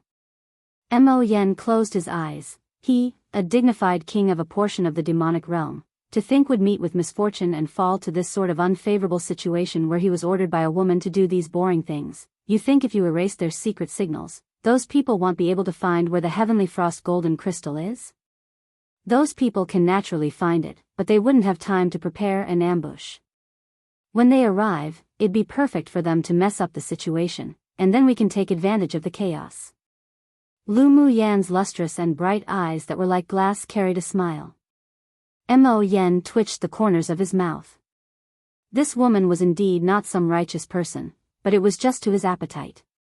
As long as she wasn't some insidious, conniving, and heartless person, then such a temperament was more suitable for the path of the strong. From forming a contract with Lu Muyan until now, he discovered that Lu Muyan wasn't a good person, but her personality wasn't bad. She didn't abhor evil as if her deadly foe, but definitely would never let go of people who calculated against her. She treated people with some distance and was sometimes very cunning and good at calculations, but she would treat all those that she acknowledged with sincerity and generosity. All in all, Lu Muyan's temperament changed greatly, but she was able to let those that interacted with her recognize her from their hearts. There was simply an invisible magical power that she carried, making people want to be closer to her and give their trust. After sighing, Mo Yen realized that the more he interacted with this black-bellied little woman, the less he was like that cold-hearted and indifferent person he was before, but he unexpectedly didn't dislike such changes. He closed his eyes and a trace of demonic sense that no one noticed came out of his body, rolled up all the black stones from behind and piled them under a tree that Lu Xiang had left traces on. Aside from that tree, the black marks on all the trees in front were all erased by a powerful demonic consciousness that had been strengthened and solidified. Along the way, nothing occurred, and half a day later, when everyone arrived at the end of the forest, the earth trembled and mountains shook suddenly. Not far away, the sky was filled with 5-colored clouds that gathered. Numerous birds flew across the sky and a beam of dazzling golden light shot straight up towards the horizon. The heavenly frost golden crystals about to be born, hurry! The leading middle-aged man shouted, then immediately turned into a stream of light, disappearing at the end of the forest. The mantis stalks the cicada, unaware of the oriole behind classic idiom many might have heard. To be careless, coveting the gains before it but neglecting the larger danger behind. Whoever Lu Xiang words for wants to be that oriole.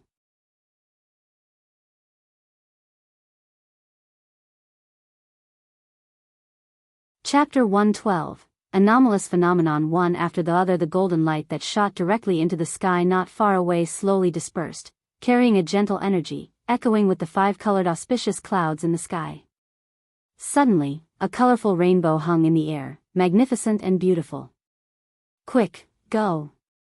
The leaders of the distinguished clans commanded their clan members to dash in the direction of the anomalous phenomenon. Lan Si looked in the direction with a deep gaze, then turned to the several people and said, "Let them go first." "Well, go at our current speed." A few people revealed confusion in their eyes, but when they saw Lan Si's solemn gaze, they stopped themselves from asking their questions aloud. Despite the infinite desire in their hearts, they still didn't dare to disobey. "Yes." Lu Muyan glanced at Lan Si meaningfully. This fox sure was clever. Chaotic fighting was probably already happening ahead of them. As Lu Muyan expected, their speed was neither too fast nor too slow, but the distance between them and the team of the 9 distinguished clans in front of them was lengthening. After about an hour's journey, they indeed heard loud and sonorous roars one after the other, louder and louder each time. Roar. This sort of sound fluctuated high and low with different levels of pressure, but it could be heard that there were definitely countless of them, and even a wide variety. There are actually so many demonic beast roars. Xiao Xiang couldn't help but reveal surprise and speechlessness in his eyes. Since the last battle with the fire ant colony, he now particularly hated the tactic of taking turns in fighting an opponent. Now that there were so many demonic beasts, did it mean that they would have to join that sort of endless battle again? Lu Muyan stood beside him and chuckled as she said jokingly, "You should thank Teacher Lan's wise move, otherwise I'm afraid we'll already be fighting chaotically with the demonic beasts right now." Right now, I'm afraid it's not just humans fighting demonic beasts, but the group of demonic beasts are also fighting chaotically with each other. Yunzi Mo's cold eyes were as deep as a well. "Then teacher, does it mean we don't need to go there anymore?" Xiao Xiang looked at Lan Si and asked tentatively. In reality, his longing and obsession for the heavenly frost golden crystal wasn't that deep. Of course, if a peerless spiritual herb was being born in front of him, then he'd definitely rush in that direction, disregarding everything. Lan Si raised an eyebrow, and one couldn't hear any emotions in his tone. "What do you think?" I think we can wait until they're almost killed before going in. Isn't there a saying that goes, when the snipe and clam grapple, it's the fisherman who benefits one? Xiao Xiang really hated chaotic battles. Yun Jin stretched out his hand next to him and slapped him on the head. Then he suddenly remembered the word Lu Muyan used to scold Xiao Xiang and couldn't help saying, "Idiot. Yun Jin, your skin's tight right now, right too, you're slapping me on the head again?" Xiao Xiang turned his head and glared at Yun Jin. The originally tense atmosphere at this moment was made a lot more relaxing because of Xiao Ziang's idiotic question. Enough now, what sort of time is it and you're still making trouble? Hu Fei, who had been silent the entire way, furrowed his brows and scolded the two of them. Yun Jin looked askance at Hu Fei then directly ignored him, while Xiao Ziang snorted coldly, "What's the matter with it?" Hu Fei glared at Xiao Ziang with anger, "Ignorant junior." He was exceptionally upset and distracted right now. He didn't deny that he was tempted for the Heavenly Frost golden crystal, but he knew how much he weighed in all of this. It was simply impossible to compete with those sword sovereigns and sword monarchs, not to mention he still had a mission to accomplish. He glanced at Luxiang surreptitiously. Why hadn't Lord's secret envoy arrived yet? Come and read on our website Wuxia World site. Thanks. Xiao Ziang had always disliked Hu Fei, but just when he wanted to scold back, he was stopped by a look from Yunlan. This wasn't the time for quarreling. Meanwhile, in the woods they fought in before, more than a dozen people with black cloaks were rushing forward, yet they found more than 20 black stones used for secret signals beneath a large tree ahead of them. One of them squatted down and picked up a stone for a look, then said to the leading man, "Lord's secret envoy, this is our contact signal." The leading man's voice was hoarse with a bit of viciousness. It seems that Luxiang was discovered by someone. Then what do we do? One of them asked anxiously. The leader pointed to one person at random and said, "You go in to investigate if there's anything happening." Yes. The person who was addressed didn't hesitate and leapt into the Scarlet Woods. After a while, the man returned from within the forest and stood respectfully in front of the leading man, then said, "Lord's secret envoy, there are 3 paths ahead of us. Without a contact signal, this subordinate cannot tell which road they have used." The leading man was silent for a moment, his expression extremely grim, then after a while, he spoke. "Earlier the forest's land shook and mountains trembled. There must have been an anomalous phenomenon, but this forest itself has the effect of blocking out any anomalous phenomenon. We can only see it if we arrive at the end of the forest. Well, divide ourselves among the 3 paths, and when we reach the destination, well, first kill Lu Mu Yen and Lu Mu Bai, then attempt to compete for the Heavenly Frost golden crystal." The main task they received this time was to kill Lu Mu Yen. The Heavenly Frost golden crystal was only supplementary, so even if they desired it very much, they must place their task in first place. Yes, Lord's secret envoy. So more than 10 people divided themselves into 3 groups. The leader wandered back and forth in front of the 3 paths for a moment before leaping into the leftmost path, and the path he chose happened to be the one taken by Lu Mu Yen and the others. Lu Mu Yen and her group, who were currently at the end of the forest, didn't stop just because of the roars of the beasts coming from ahead, and soon left the forest. But the forest was on a high cliff. As soon as one stepped out of the forest, one saw a snow-capped mountain ahead. Beginning from the middle section, it was a tall mountain composed of red rocks. Beneath was the lowest point of an open valley, the road to the tall mountain. But now there were many demonic beasts crawling forward incessantly, while also biting at each other with crimson eyes. Meanwhile, the people from the 10 distinguished clans passed through the beasts, killing them off successfully, and didn't meet with a lot of obstacles as they moved forward quickly. It's as if these demonic beasts have gone crazy. They bite and slaughter their own kind, but when they encounter people from the 10 distinguished clans, they're not very aggressive. It's too abnormal. Yunlan stood on the cliff and observed the battle at the bottom of the valley, with confusion in his eyes. Lan Si also cast his gaze downwards, but he didn't answer immediately. Instead, he asked Lu Mu Yen with a smile, "Lu Mu Yen, what do you think?" After hearing Lan Si's question, several people all unanimously looked at Lu Mu Yen. Everyone saw her previous performance and took it all in, so now they inexplicably thought she might know. Lu Mu Yen twitched the corner of her lips and rolled her eyes at Lan Si. It wasn't like this fox didn't know, but seeing that even her elder brother cast a look of curiosity at her, she slowly said, "Don't you all hear any noise?" The several people listened quietly, and Xiao Ziang furrowed his brows, saying, "The sound of beast roars and fighting." Lu Mu Yen glanced at him speechlessly. "Listen carefully. There seems to be a very faint flute sound, faintly discernible as if a part of the wind." Yunzi Mo suddenly looked towards Lu Muyen and said. Lu Muyen glanced at him appreciatively and replied, "That's right. The reason these demonic beasts are killing each other is in the sound of the flute. One basically means that a third party will benefit from the fighting between Party 1 and Party 2, taking advantage of them. 2 comes from a colloquial saying where if one's skin is tight, just slap them a few times to loosen it. Here, Xiao Ziang's asking whether Yunji needs a few slappings. Note, oops, accidentally published it early again. No second chapter, this is it, ha. 1.5 more weeks to go until the school holidays here, woo.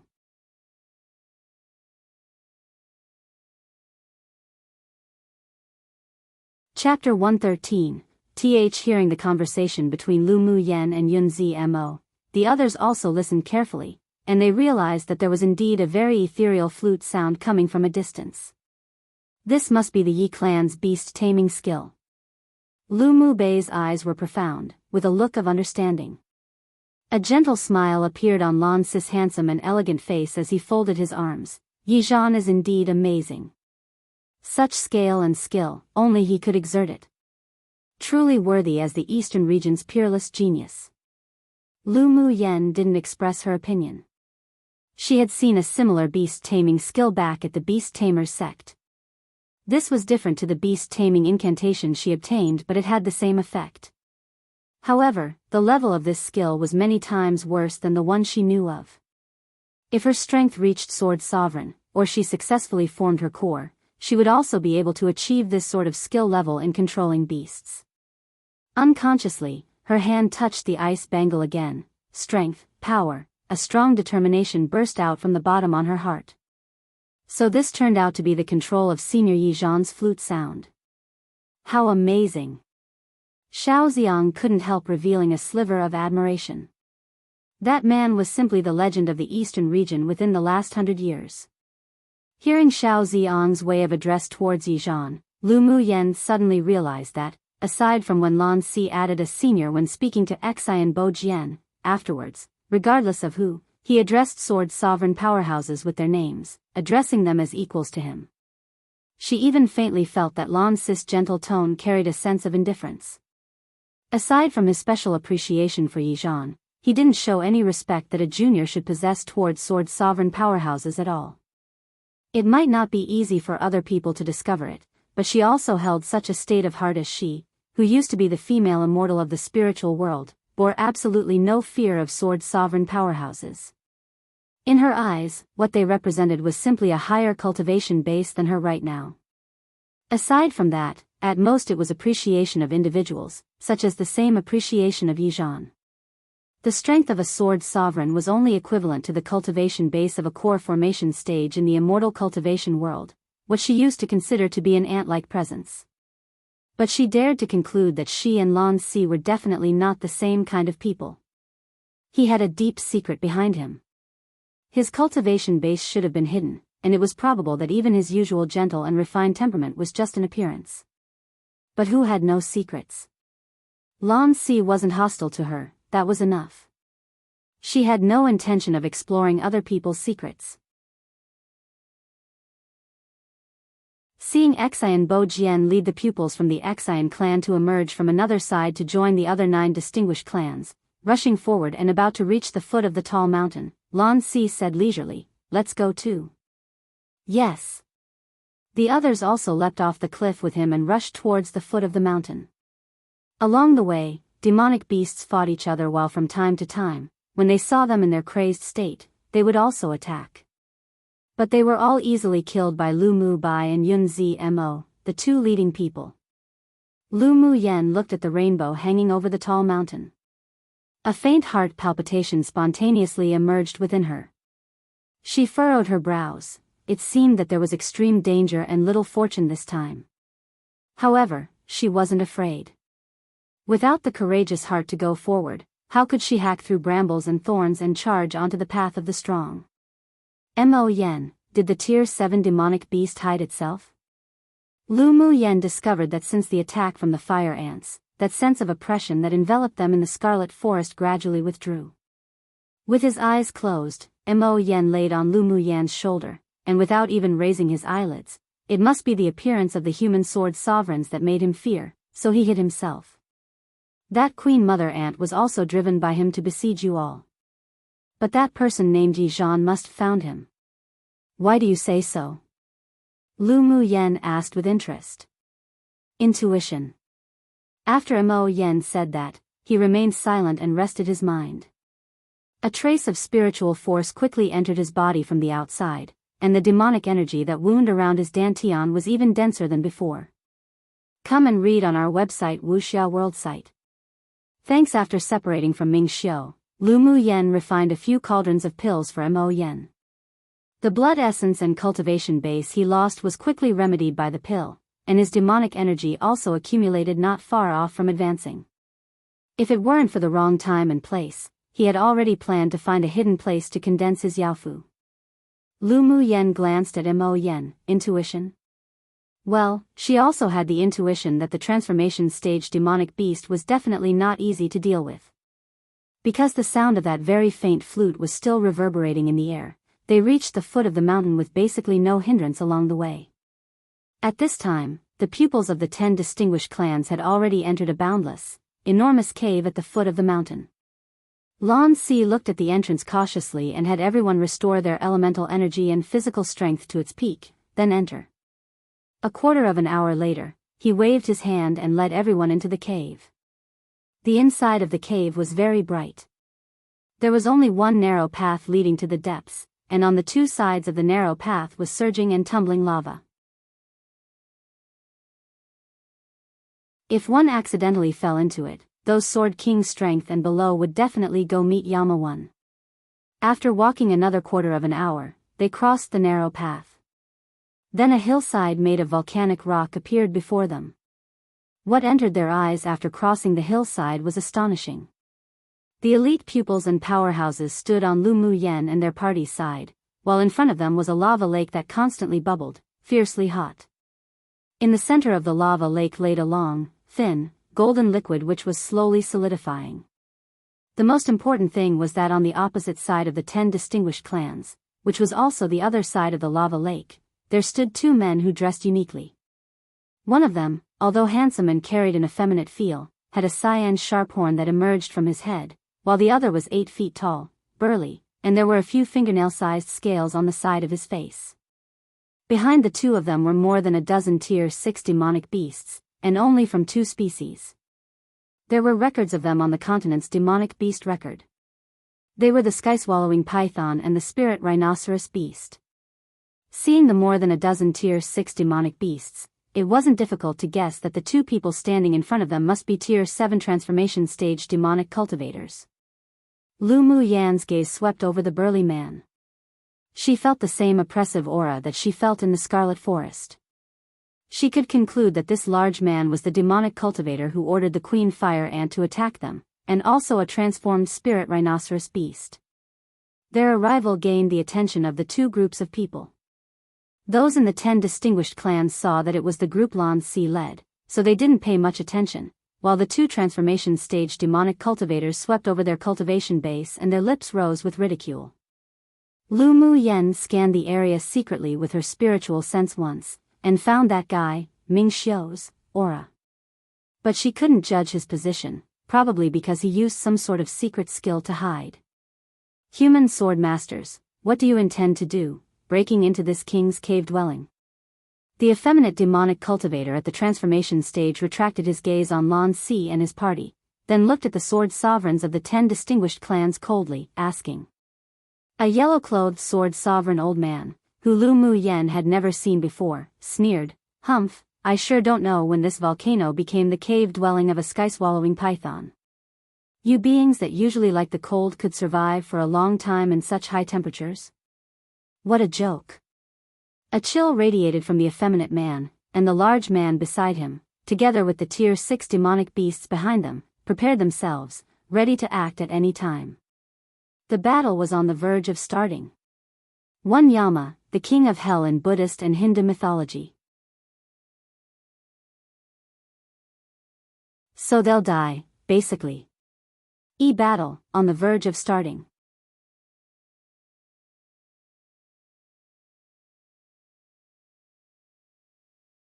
Chapter 114, Gathered Together, Snatch. The human cultivators and demonic cultivators took their own positions on either side, prepared to snatch the heavenly frost golden crystal within the lava at any time. The feminine demonic cultivator looked at the sword sovereigns of the 10 distinguished clans coldly, exuding a murderous aura. This glacial mountain range is the territory of us, demonic cultivators. It is already unforgivable that you all have intruded without permission, now to think you even want to compete for the heavenly frost golden crystal. You are truly indulging in the wildest fantasies. Ha! A barefooted, tall human sword sovereign laughed aloud, and looked at them with ridicule, saying, with just you two initial phase transformation stage demonic beasts and you dare to spout such nonsense, it truly is laughable. This old man just so happens to lack a high-level mount, so he'll capture you both later, then let's see how tough your mouth is. The ancestor of the Shui clan sneered, his murky eyes revealing a sharp glint. Hearing his words, the face of the burly man beside the feminine man grew grim. He raised his hand and pointed. A powerful whirlwind erupted from his fingertips, shooting directly towards the Shui clan's ancestor, seeking death. The Shui clan's ancestor snorted, and with a casual release of his hand, a palm-sized emerald Qilin one flew out from his hand. When it landed in mid-air, it suddenly grew bigger and emitted a faint green light. The powerful whirlwind was instantly blocked by the emerald Qilin, dissipating in mid-air. Then the Qilin also returned to the size of a palm and landed in the hands of the Shui clan's ancestor. The one human and one demon was simply sounding each other out. The burly man laughed aloud. Your magic tool is just a so-so, come and see this king's. The burly man's claws grabbed, and 2 cyan lights suddenly flew out from the depths of the cave. Then 2 sledgehammers filled with cyan Qilin patterns landed in his hands. He flew up and slammed down a few times from mid-air, down at the Shui clan's ancestor. From the sledgehammer flew out hammer prints condensed from demonic energy, falling straight down onto the head of the Shui clan's ancestor. Demonic cultivators didn't only rely on their powerful bodies and innate talents and skills to fight.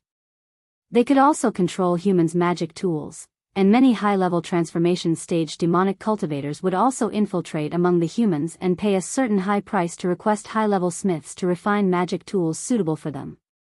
This cyan Lin hammer held by this burly man was made by a grade 3 smith in the eastern region, extremely powerful. The Shui clan's ancestor narrowed his eyes and exhaled a breath of essence. The emerald Qilin in his hand radiated a brighter dazzling green light, automatically flew out of his palm, and fell on his head to form a green barrier. Boom boom.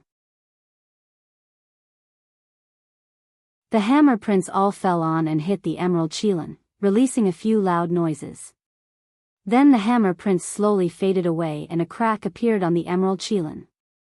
The Shui clan's ancestor furrowed his brows as he retracted his magic tool, staring deeply at the 2 giant hammers in mid-air with the burly man. The magic tool refined by Great Master Ning is indeed extraordinary. Great Master Ning was very famous in the eastern region.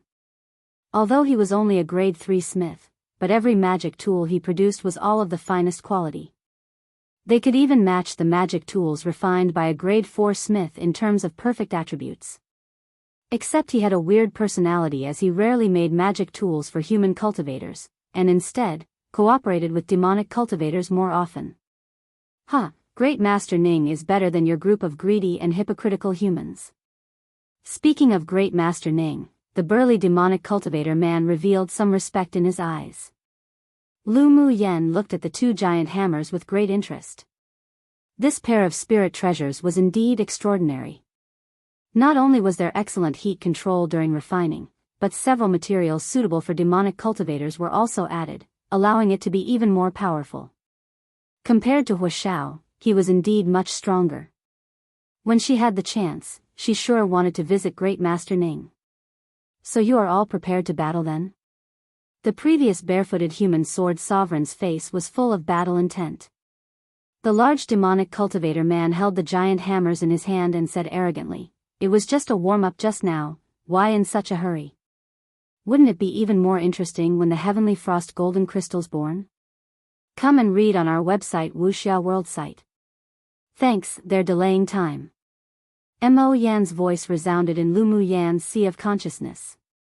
Lu Mu Yen also noticed that although the demonic cultivators on the opposite side acted, they didn't have much battle intent. Do they have some sort of trump card? Or are they waiting for reinforcements? A faint light of unidentifiable emotions lit in Mo Yan's indifferent eyes. The transformation stage demonic cultivators in the center ring is probably coming over here right now. These two demonic cultivators probably wanted to take it all for themselves before, but now that they're facing 8-sword sovereign human powerhouses, they had no choice but to spread the news of the heavenly frost golden crystal. Lu Mu Yen nodded. This time, aside from the Ling clan and the Nineth-ranked Wu clan, the other 8 clans of the 10 distinguished clans had all sent sword sovereigns to hold their grounds. The heavenly frost golden crystal's about to take shape. Lu Mu Yan's solemn gaze swept towards the liquid that had already become dark golden in the center of the lava. Mo Yan's gaze on the heavenly frost golden crystal also revealed some fiery desire. This thing, for humans, was only one of the best materials for refining magic tools, but to them, demonic beasts, it was the best spiritual item of heaven and earth for shaping and tempering their yaofu, as well as tempering their body. As long as the heavenly frost golden crystal was refined and absorbed into their demonic bone and demonic marrow, the strength and toughness of the demonic beast's body would rise a level. More importantly, it was an invincible existence for when one wanted to break through their bottleneck. In other words, as long as the heavenly frost golden crystal was left to refine when they were breaking through, then regardless of what bottleneck it would be a useless bottleneck. Unfortunately, a demonic beast could only use the heavenly frost golden crystal twice. Once could be used to forge and temper their yaofu and support it to rise in level to heavenly quality, and another time could be used beneath tier 9 to break through the bottleneck and successfully advance. Humph, you want to delay time to wait for the demonic cultivators of the center ring to come support you? Too late. The barefooted large man and the other sword sovereigns had all lived for almost 100 years, so their scheming was naturally not lacking. They could also see through the two demonic cultivators' intentions. The feminine demonic cultivator was about to speak, then suddenly, his gaze fixed on the dark golden liquid in the lava pool. Suddenly, the liquid in the lava pool emitted a dazzling golden light and leapt from the lava with a dash, carrying an aura that made one feel fearful. The barefooted sword sovereign gave the Shui clan ancestor and Xian Bo Jian a look, then uttered a word, snatch. Dash. Then 9 figures flew in the direction of that golden light, precisely the 7 human sword sovereigns and the 2 demonic cultivators. The sword monarchs and sword kings below immediately greeted the more than a dozen tier 6 demonic beasts that rushed over, and in that moment, the humans and demonic beasts battled in chaos. Lu Mu Yen cast her gaze on Yizhan, who was still standing on the side of a rock, unmoving, as well as Lan Si, who looked as if he was enjoying a good show. As expected, only these 2 knew the secret behind the birth of the heavenly frost golden crystal. No. When she used her spiritual sense to sweep towards a dark corner in the depths of the cave, her lips rose into an arc. Ming Xiu, that guy, also knew. Rumble. Sound after sound of the rapid running of demonic beasts landed. Then more than 30 tier 5 demonic beasts rushed out from the hillside, rushing towards the human cultivators. Lu Mu Yen and the others from the trial were also separated by the group of demonic beasts, and the entire cave was in chaos. From time to time, swords glistened, and the roars of demonic beasts reverberated ceaselessly in the cave. Lu Mu Yen saw Lu Mu Bai and the others greet the crazed demonic beasts without much danger, so she utilized her flash steps to dodge the attacking demonic beasts one by one, heading towards the lava pool. When she was approaching the edge of the lava, she felt a chill behind her. Her eyes grew cold, and she tapped her toes, shifting her position several times to avoid a sword aura sneak attack from the rear. The moment she turned around, Lu Mu Yen saw Luxiang look at her with full killing intent, then fly towards her, waving her sword to attack without hesitation. One Qilin, a mythical creature of ancient China thought to be wise and fair and powerful. Often depicted with one horn and translated as unicorn, but unicorn is translated differently in China.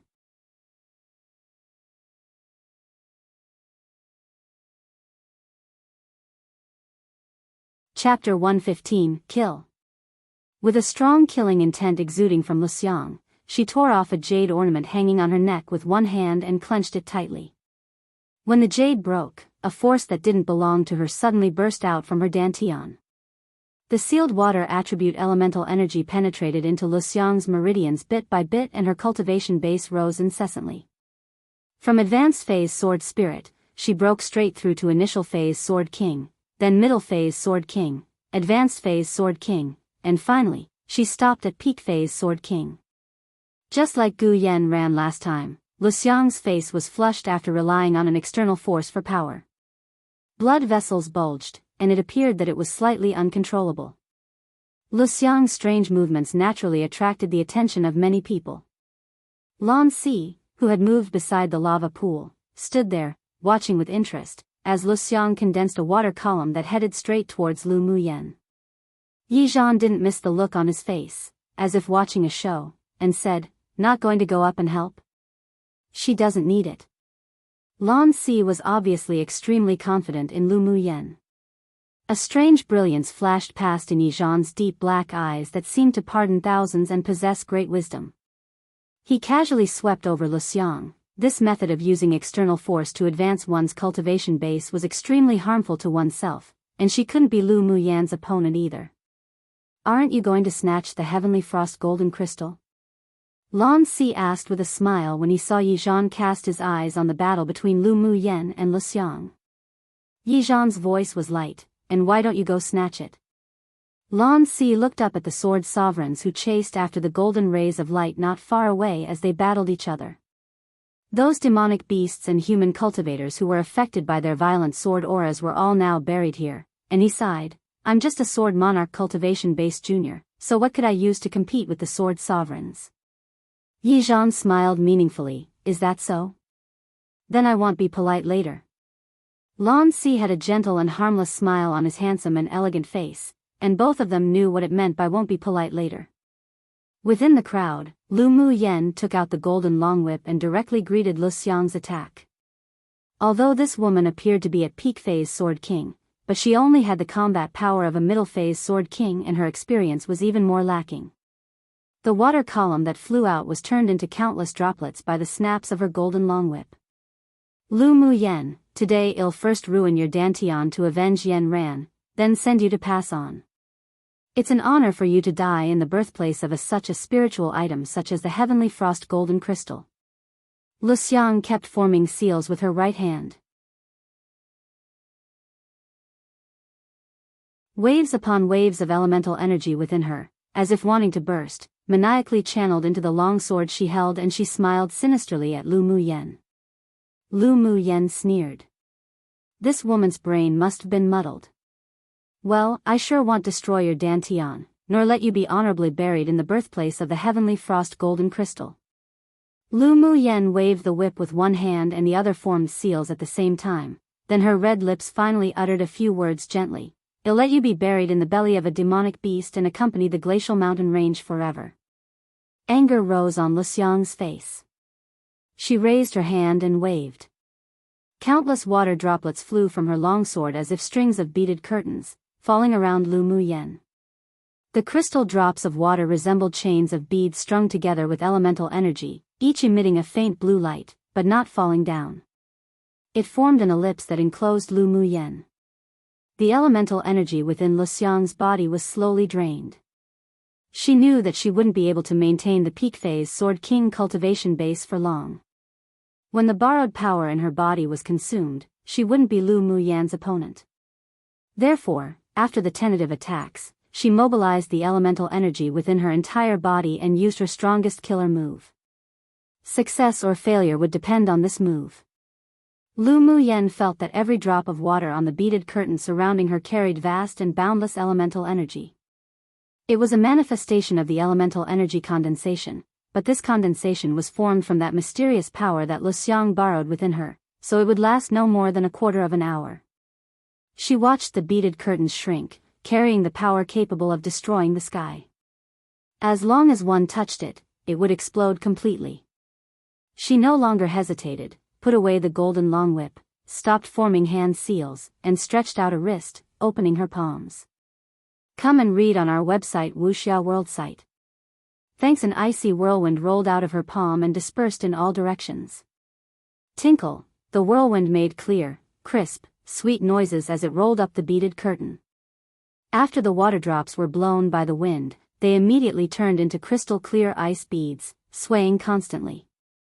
Each string that collided together would make such sweet tones that it was intoxicating. When the humans and demonic beasts that battled near Lu Mu Yen and Luxiang heard the sound, they were dazed for a bit, as if indulged in it. Luxiang felt as if the elemental energy in her body was frozen, and she fell into a trance for a moment. Who knew that the moment she was in a trance, a white shadow passed through the beaded curtain and landed right in front of her.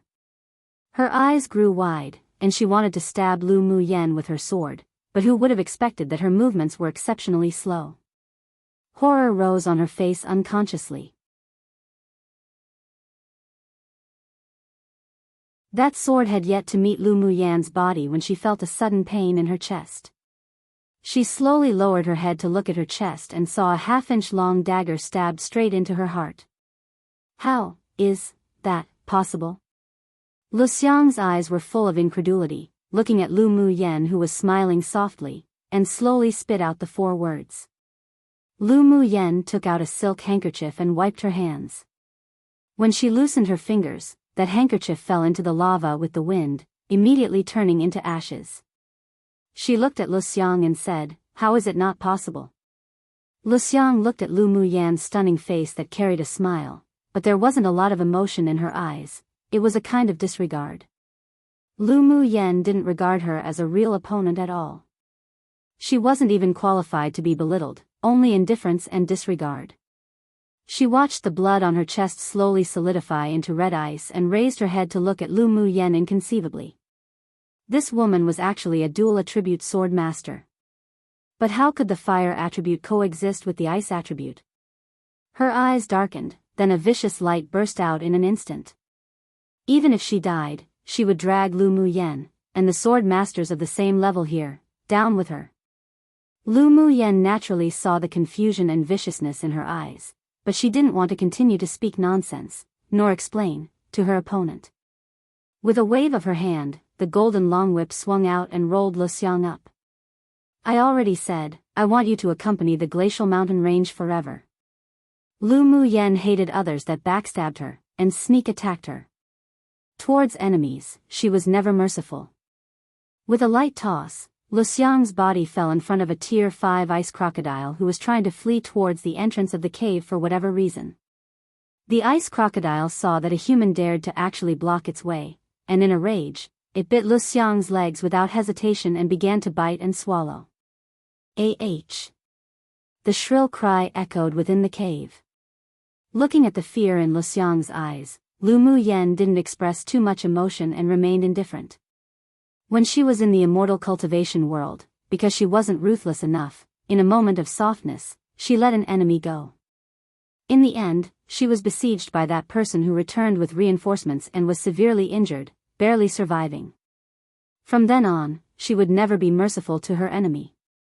She would kill if she should and would definitely never let go of any fish that slipped through the net, otherwise it'd be herself who'd die in the future. Luxiang's body couldn't withstand the attack of that mysterious force at all, and she already appeared to be close to self-destructing. She threw her into the demonic beast's mouth to be eaten because she also wanted to prevent the force of the self-destruction of Luxiang to affect herself and others, but others didn't seem to think so. Translation provided by May Our Come True. You're tuning in to the Biyao's Wuxia Chronicles YouTube channel.